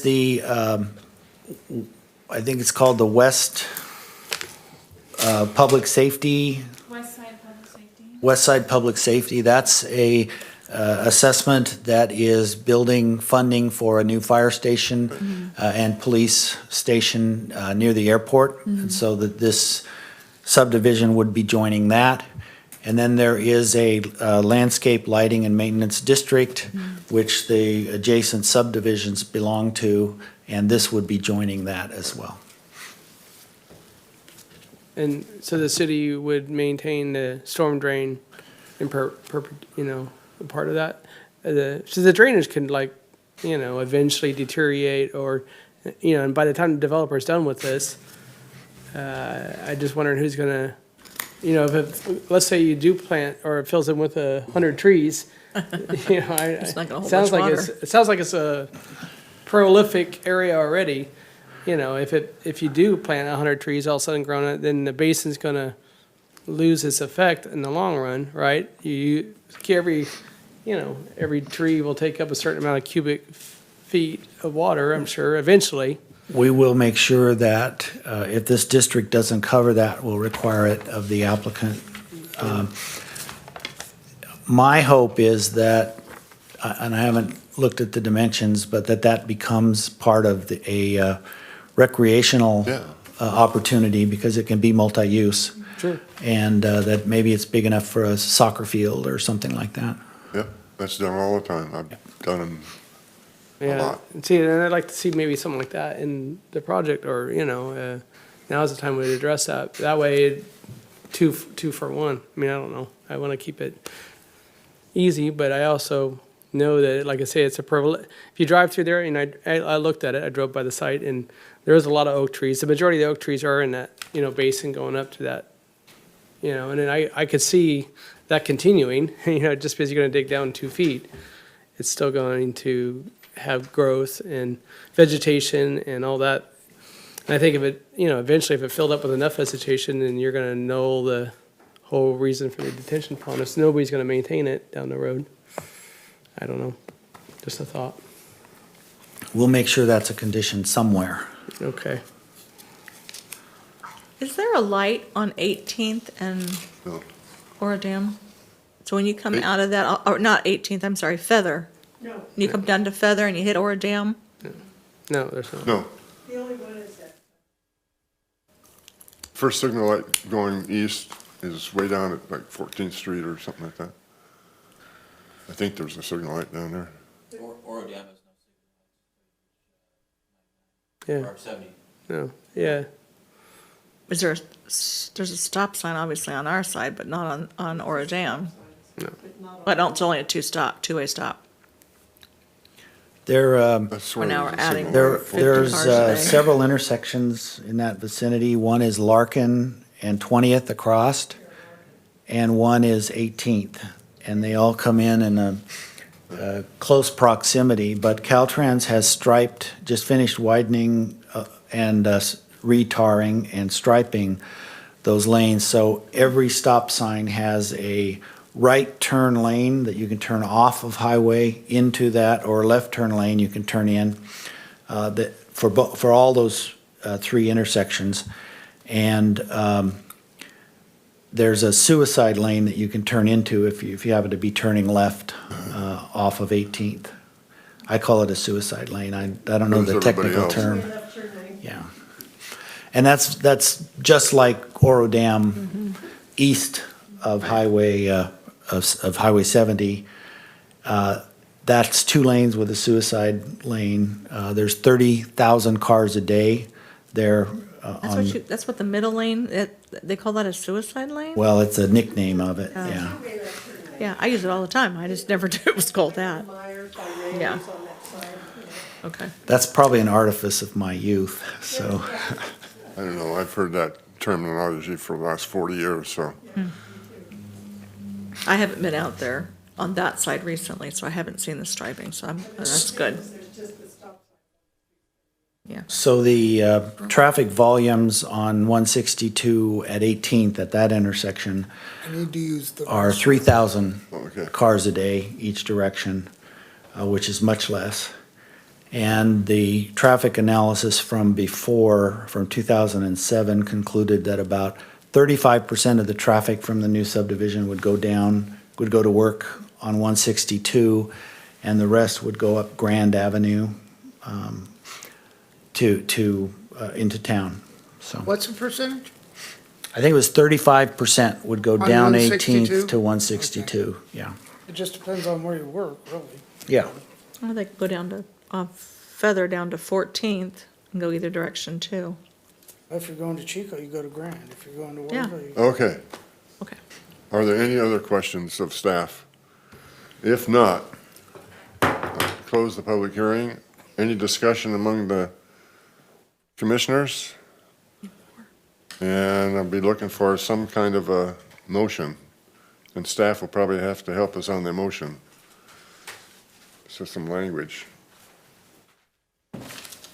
Page 33 of your staff report has the 6 recommendations of staff.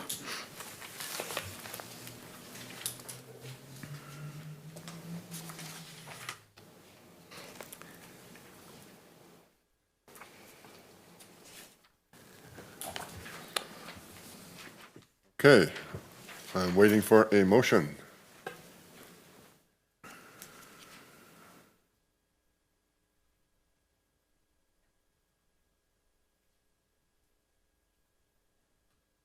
You have that?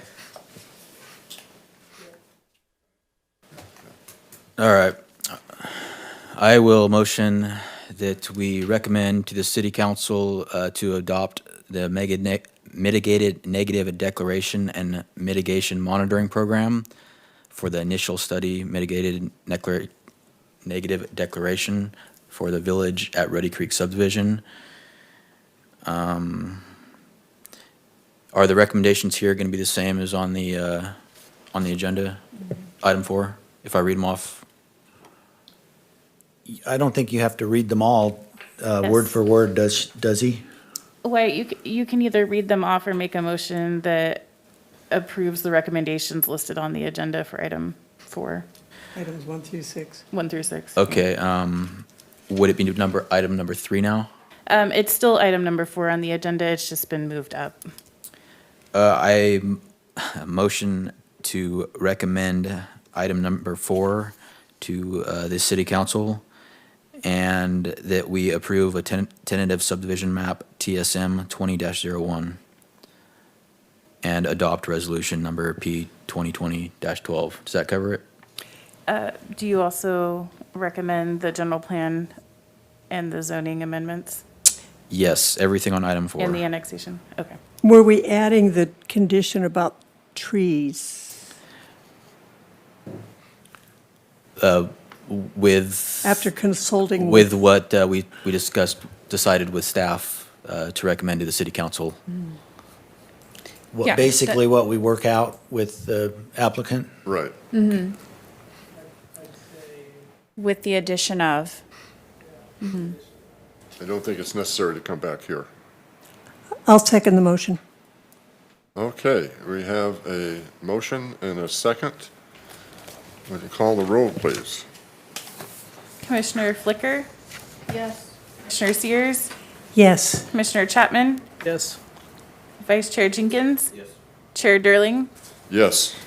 The motion carries with 5 yeses and 0 nos. The first was Commissioner Jenkins, the second was Commissioner Sears. All right. Sorry, Commissioner Britton, sorry. You weren't here earlier. I'm sorry, Commissioner Britton. Sorry, like the to, motion passes with 6 yeses and 0 nos. I want 3 minutes. to call a 10-minute break. I only need 2.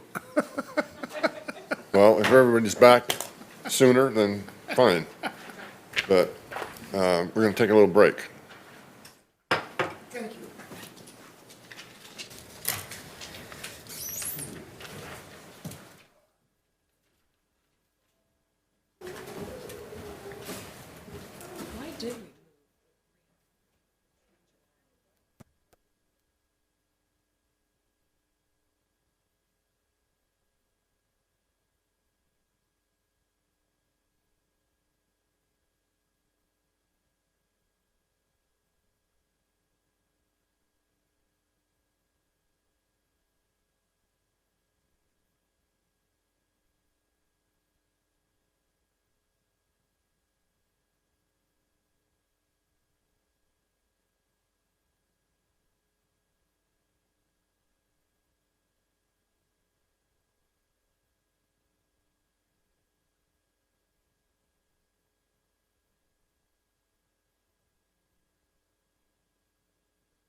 Flooding?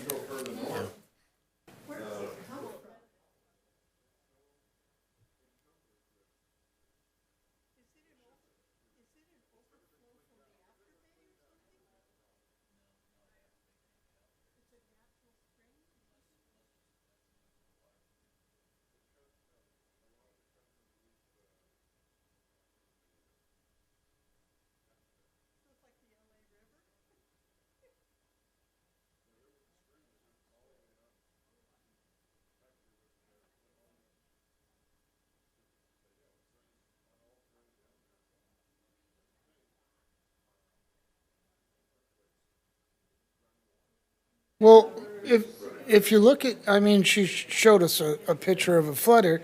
It's gonna do that whether this subdivision's there or not there. Exactly. Correct.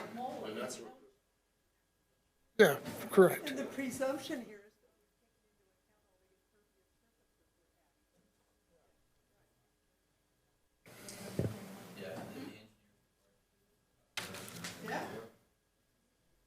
Okay.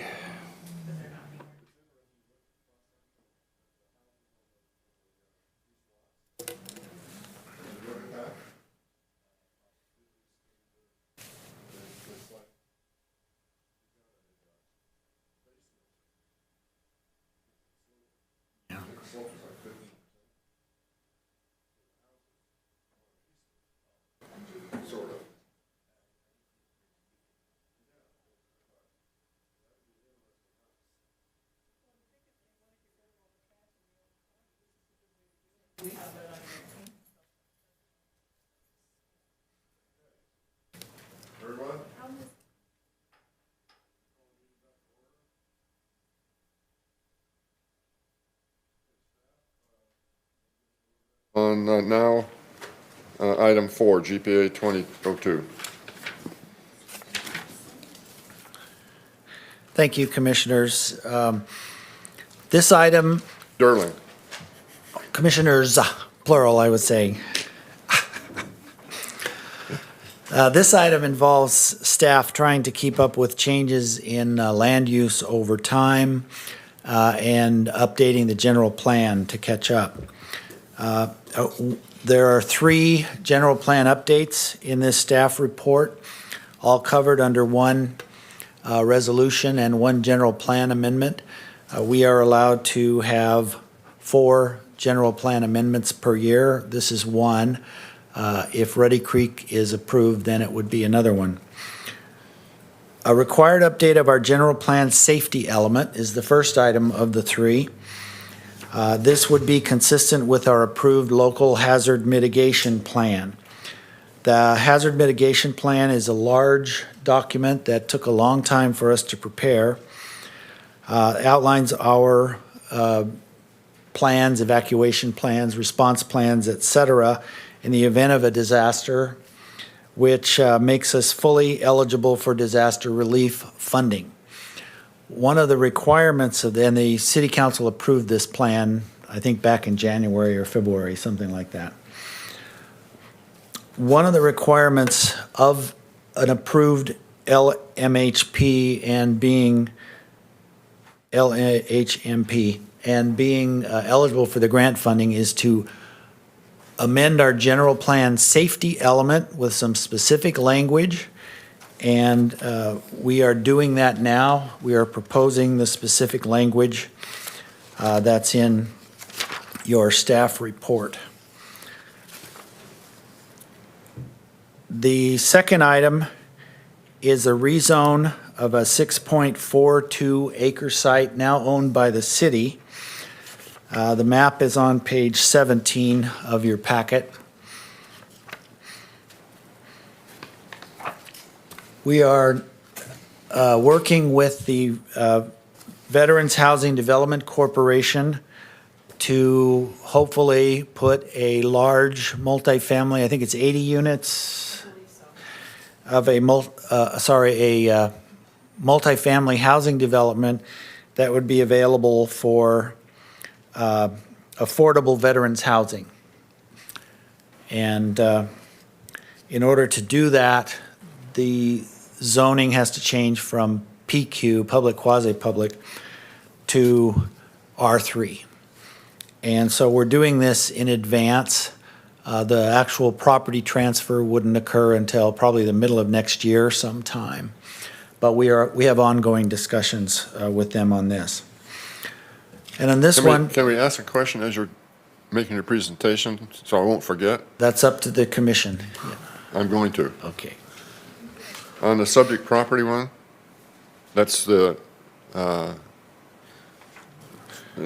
that's part of the Rezone. corporation yard right now? Yes, it's the Okay. backside of the corporation yard, and it's surplus property as far as we're concerned. Yeah. But you're proposing rezoning and general plan to what? It's because next to it Oh. is MXC. What is MXC's?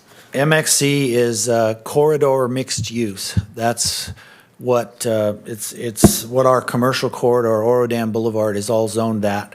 Okay, So this would be proposed to be zoned R3, so it could accommodate Okay. an intensive No- multifamily project. No one has talked to you or suggested, or maybe it's not a problem, spot zoning?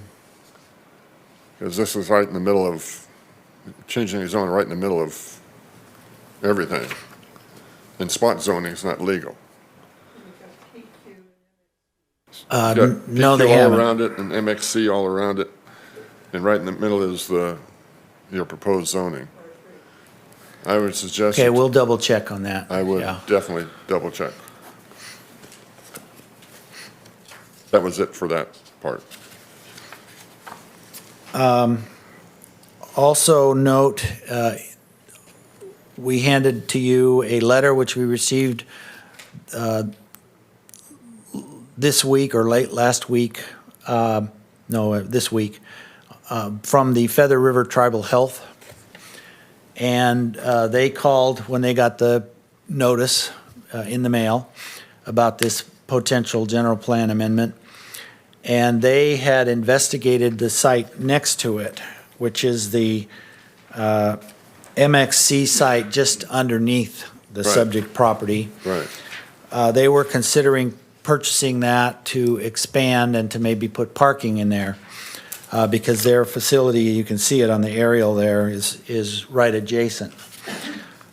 So they had a Phase 1 environmental assessment done, and that assessment concluded that there was some discolored soil.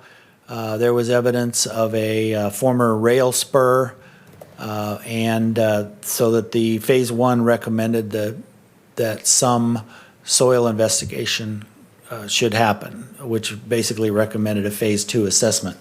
So on that basis, they decided not to proceed with purchasing the property. And another problem was relocating the power lines that are coming from the PG&E substation That's a there. bigger problem. So those would be issues that we would have to deal with should this rezone and general plan amendment proceed. This would be a recommendation. All of these general plan amendments are recommendations from you to the city council. So we would have time to make sure that we weren't in violation of the spot zoning state law. Okay, The third, there was the letter from the American, I forget the tribal name, said that they backed off because of the cost of mitigating the soils. Did they give you, or do you have a report or any? we received the report at the same time as the letter. Okay. And I've reviewed it, but we've handed it over to our environmental consultant, who is putting together an environmental assessment for this property, federal environmental assessment, which is required because there would be federal funds involved in this veterans housing project. So Wes, are you gonna do a Phase 2 on the subject property? That would be part of the negotiation between the Veterans Corporation and ourselves. I don't know if we've done a Phase 1 on that or not yet. Because at that point, if it is subject to a Phase 1 or Phase 2, the stakeholder the tribal, but they don't own the property, do they? Yeah, so, never mind. We Never own it. mind. Okay, The third item is changing the general plan designation of 6 parcels north of the city limits. And the parcels are outlined on page 18. Yes, thank you. The owners of those parcels requested a general plan amendment of the county. It's north of the city limits, so it's outside the city limits, but it's in our sphere.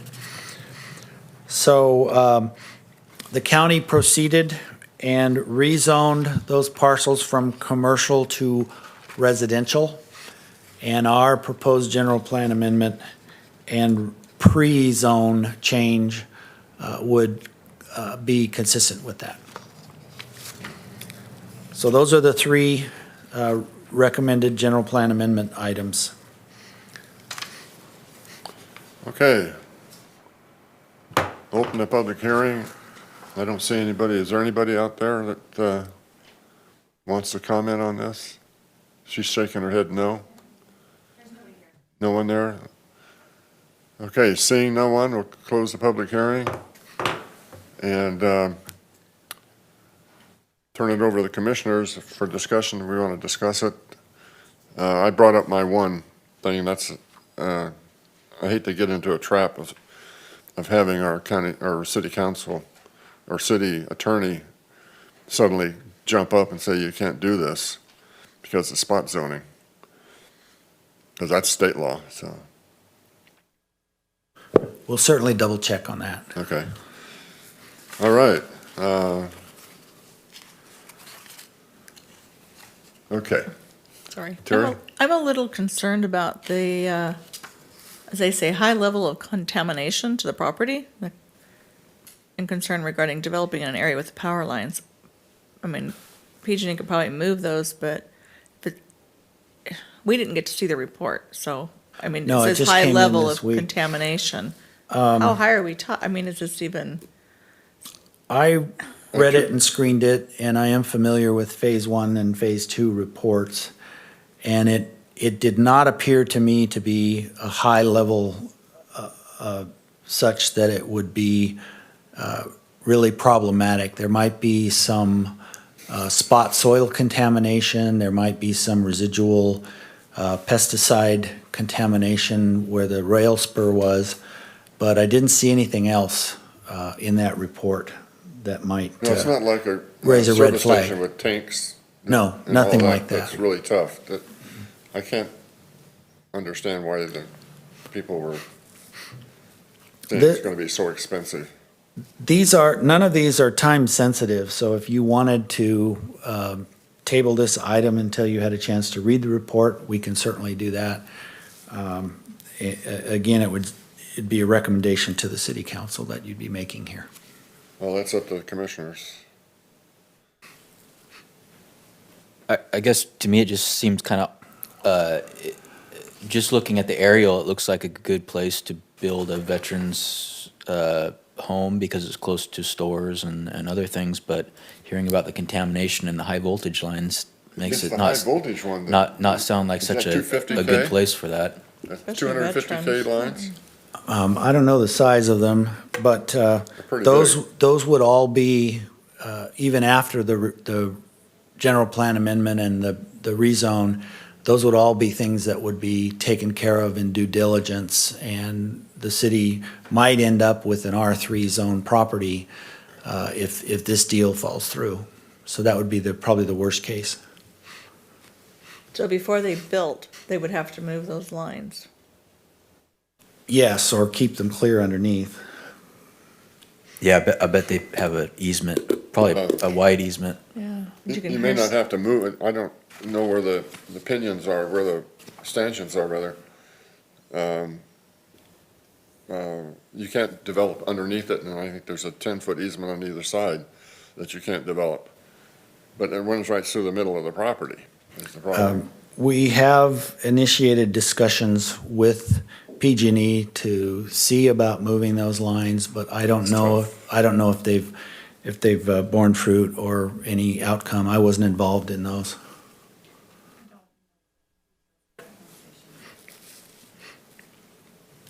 Okay, Sorry. go ahead, Jen. I was gonna say, well, when we talk about the power lines too, they were also talking about this property to the south of it. So, obvious, and maybe this, where the subject property is depending on where the power lines, which directions they run, they might not be as close. Because they were talking about the piece that was below this, right? Yes, Yeah. I think that they probably go across the southern Third. bottom fourth or quarter of the property, because the substation itself is in that crook right to the right. Yeah, you can see it from the street. Yeah, yeah. It's just right there. How would they enter this property? That's why I called it spot zoning. They would enter on Mitchell to the west of the corporation yard. Currently, there is a solar array being erected in that location. Also, they would enter at Veach Street, crossing the PG&E parcel to gain entry in the west side of Veach Street into the parcel.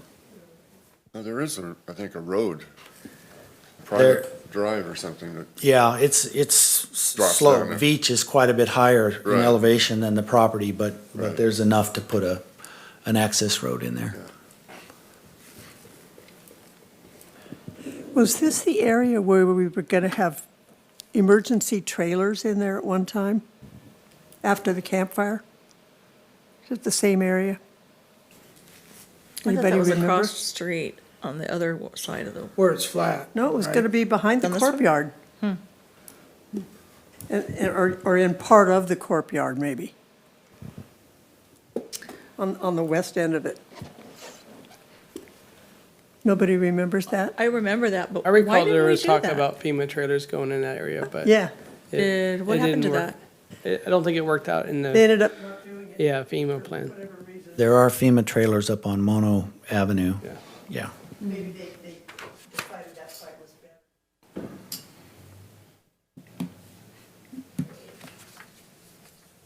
Personally, I'd like to see this one held off a little bit so we can look at it a little bit more and maybe see this report, maybe drive out there. I mean, I've never been there. I don't know. my wife makes me drive right when we go to Food Max.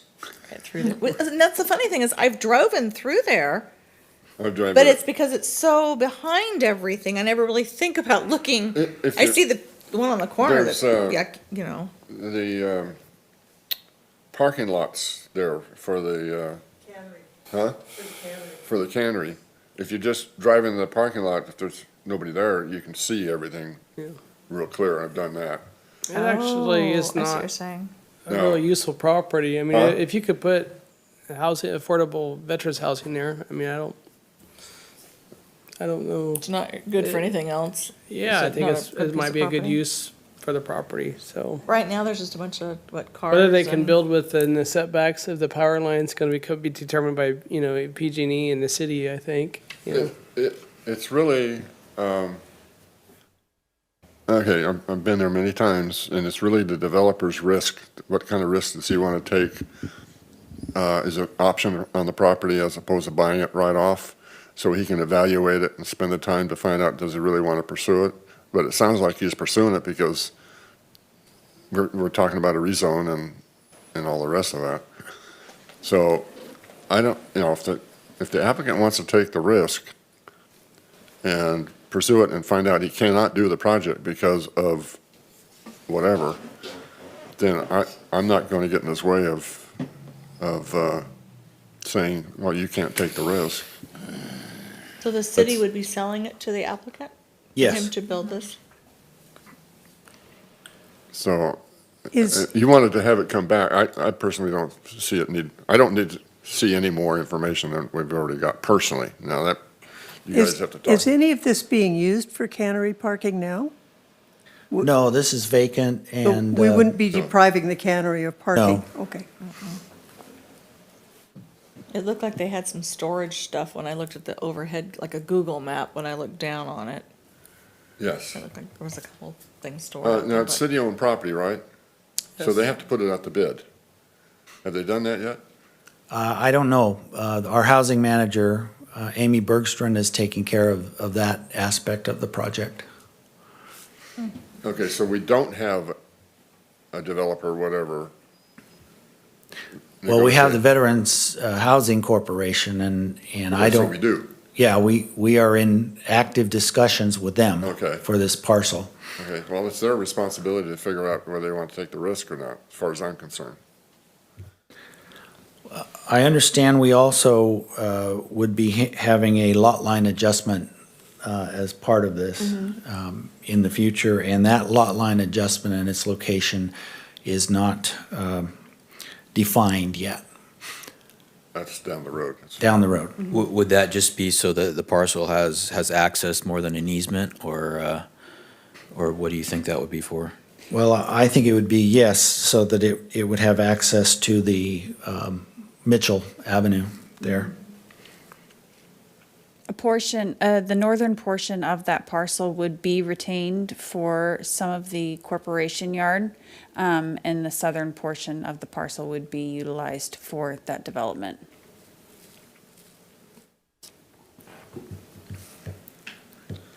Okay, any other discussion, questions, anything else? I think I closed the public hearing already, but I'll do it again. And somebody want to consider a motion in a second? Don't go laugh at me, I don't care. No, I was laughing at Duffy. Yeah, sure. She's laughing at me, you're laughing at her. So, the resolution's on page 20 and 21. Whoever's going to do the motion wants to take a look at that. And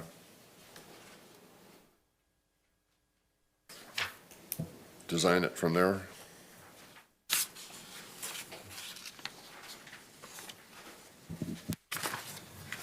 Okay, motion and resoluting of the Oroville Planning Commission recommended to the city council adopt a general plan amendment to number 20-02. I'll second. Okay, we have a motion and a second. Everybody understand the motion? Just to clarify for the minutes, does that include the resolution 2020-16?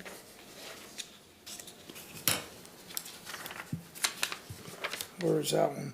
Adoption of resolution of intention 2020-16.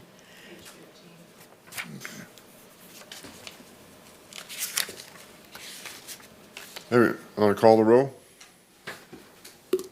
I'm waiting for an answer on that. I need to add the, what, the, Oh, I thought you did. Does it include resolution yeah, adopting the 2020-16? resolution. I thought I did that. Okay, I didn't hear that part. Okay. Commissioner Flicker? Yes. Commissioner Sears? Yes. Commissioner Chapman? Yes. Commissioner Britton? Yes, Vice Chair Jenkins? Yes. Chair Durling? Yes. The motion carries with 6 yeses, the first being, motioner was Britton and the seconder was Sears. Okay, I got this through our hearings. And a little sheet of paper here says adjourn the meeting, but we're not going to have anything from the director, any reports or anything? Last time, I forgot. I've got plenty to talk about if you'd like it. So, I got reprimanded last time because I forgot that I skipped you. This time, Right. I wasn't going to skip you, but you're not on it. Chairperson Durling, just to kind of, so the board is aware, when you do special meetings, you don't have all the extra stuff that you would have normally during a regular meeting, and that's why there was no public comment and then the staff updates. So, I mean, it's up to you, but just that's why it's not on the agenda. Well, I personally like to hear from staff. There's a lot of things going on that I've heard about, and my feeling is I'd like to have a report from Irvin, so. Okay. Dawn, go ahead and back me up after I'm done. And at the last Planning Commission meeting, the commissioners asked for a report on the cell tower and the light at the top. Yep. And whether the tower itself was designed to buckle or not. And so I have answers for both of those things. The critical design for the tower is wind loading. Yep. The maximum deflection at the top is 1.8 inches, and the tower is designed to deflect 23 inches at the top before buckling. So plenty of safety, margin for error there. Yeah, it does.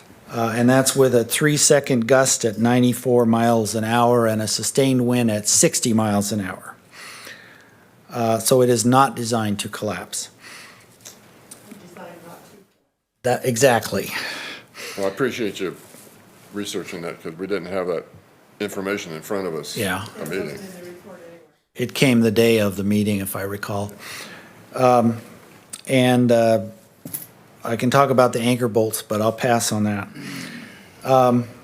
As to the light, I got an email this week from Kevin Gallagher, who was here before representing the applicant. They have looked at the lighting and are proposing a red, steady burning obstruction light on top of the tower that adds no height to the tower. We were all concerned about the 1 foot possibly.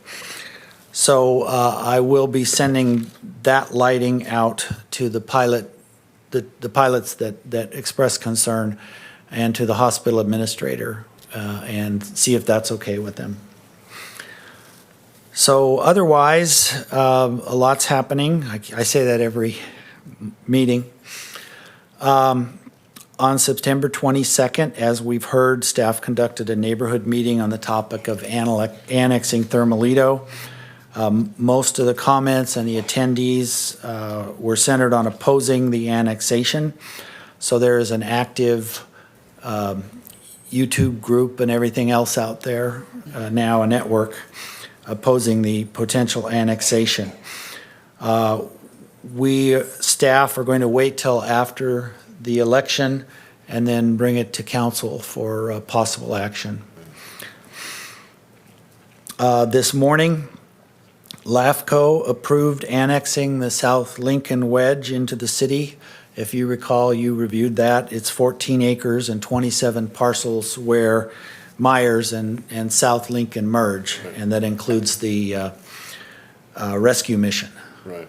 The rescue mission representative was on the line. It was a telephone call at LAFCO meeting, and they supported the annexation, so that went through with a unanimous vote. The sign code ordinance is scheduled for your approval and forwarding to the city council on October 22nd. That's your next meeting, is Thursday the 22nd. And the next DRC meeting will be on Thursday, October 15th for Commissioner Sears and Flicker. The two likely projects there so far are a Cal water treatment unit to be added to their well at 1185 Feather River Boulevard, which is where their well is. It's adjacent to the skate park by Bedrock Park there. And we will also have some zoning code changes for discussion at the DRC, and then bring it to this commission. We also have an application that is waiting to be complete for a proposed drive-through at the old Esmeralda Market, which is on Orodan Boulevard there, right behind Panda Express. And so that would be a drive-through, takeout-only hamburger stand. And I'm told they're going to be very good hamburgers. Question, would they be able to access that exit road to Feather River? We're talking to them about doing so, yeah. There's actually a drainage basin in the way at the moment, but we're talking to them about, It's called a culvert. it's a No, I know, but that's. empty swimming pool is what it is. Put a culvert in there. Yeah, just get a boat. There you go. We also have an application that just came in for a garage project to be built on South 7th Street, just a little bit north of Cal Oak Drive, sort of catty corner from the Walmart there. It's in commercial land, C2 zone land, and it's near two other larger warehouses that exist down there. Depending on what they're doing with that, it may or may not meet the C2 zoning code requirements. At the last DRC meeting, the committee reviewed a proposed 12-unit townhome development for veterans housing at 711 Montgomery. That's down across from the Cal Water facility, across from the old laundry, Modern dry cleaners. modern dry cleaners on Montgomery, just by Feather River. The application is for a planned unit development, which is an overlay zone, and they would propose 12 condo-style homes with very small lots and very small setbacks, so they wouldn't meet our zoning code, so they're proposing their own setbacks and height requirements and everything. Okay. You gotta be careful, because condo is a term of art in the subdivision You're right, parlance. it wouldn't So is be it gonna be a condos. condo, or They is it would gonna be be a town? individually sold to veterans only, and they would not be They a would not own the land. condominium project. They probably would have HOAs, but they It'd would be be, a PUD then. So it's gonna be A true PUD. condominium. no, it'd be individually sold townhomes with some kind of a common assessment for the landscaping. It will be an interesting project. We're going to meet next week with the applicant for the use permit for the Western Motor Lodge. That's one that the Development Review Committee has looked at, and there are many, many code compliance issues. That's the old hotel up on Bird Street, up on the hill. And many, many code compliance issues, so we're working with the applicant before we bring that to you for use permit approval or denial. But it has gone to did you have seen it? Yeah, okay. And it is now being branded as McGuire Suites. The owner is a gentleman named McGuire who lives in Las Vegas, but it's locally managed. 59 single-room occupancy units in an old housing project that the railroad built for employees, and then was converted to a motel after that, so. Yes. Also on the waiting list is the Ron Harmon Mine. That's the city's only mine. It's a gravel and dirt mine, seeking a 5-year extension to November 2026, and we're working with them and the Division of Mine Reclamation on updating their reclamation and revegetation plan. And then we'll bring that to you for an extension. That'd be going to DRC too? Yes, it has not yet gone to the But it will DRC, go. but it will, yeah. So that's what we have upcoming and on the docket. And Dawn, what did I forget? I was just going to report that we have received the plans for the Maverick Fuel Station, so they're under review at this time. So that's a nice move forward for them there. The Starbucks is moving along quite well. They paved the parking lot this week, so that's a good sign. We also have a sewer replacement project coming up along Montgomery Street next week. They'll begin potholing. And then there's also a second phase of that for Table Mountain Boulevard that will follow the Montgomery Street sewer line replacement. So that press release is going out tomorrow. to the public for that to be commencing this next week. Is the Table Mountain one increasing the capacity? Purpose of it, or is it fixing?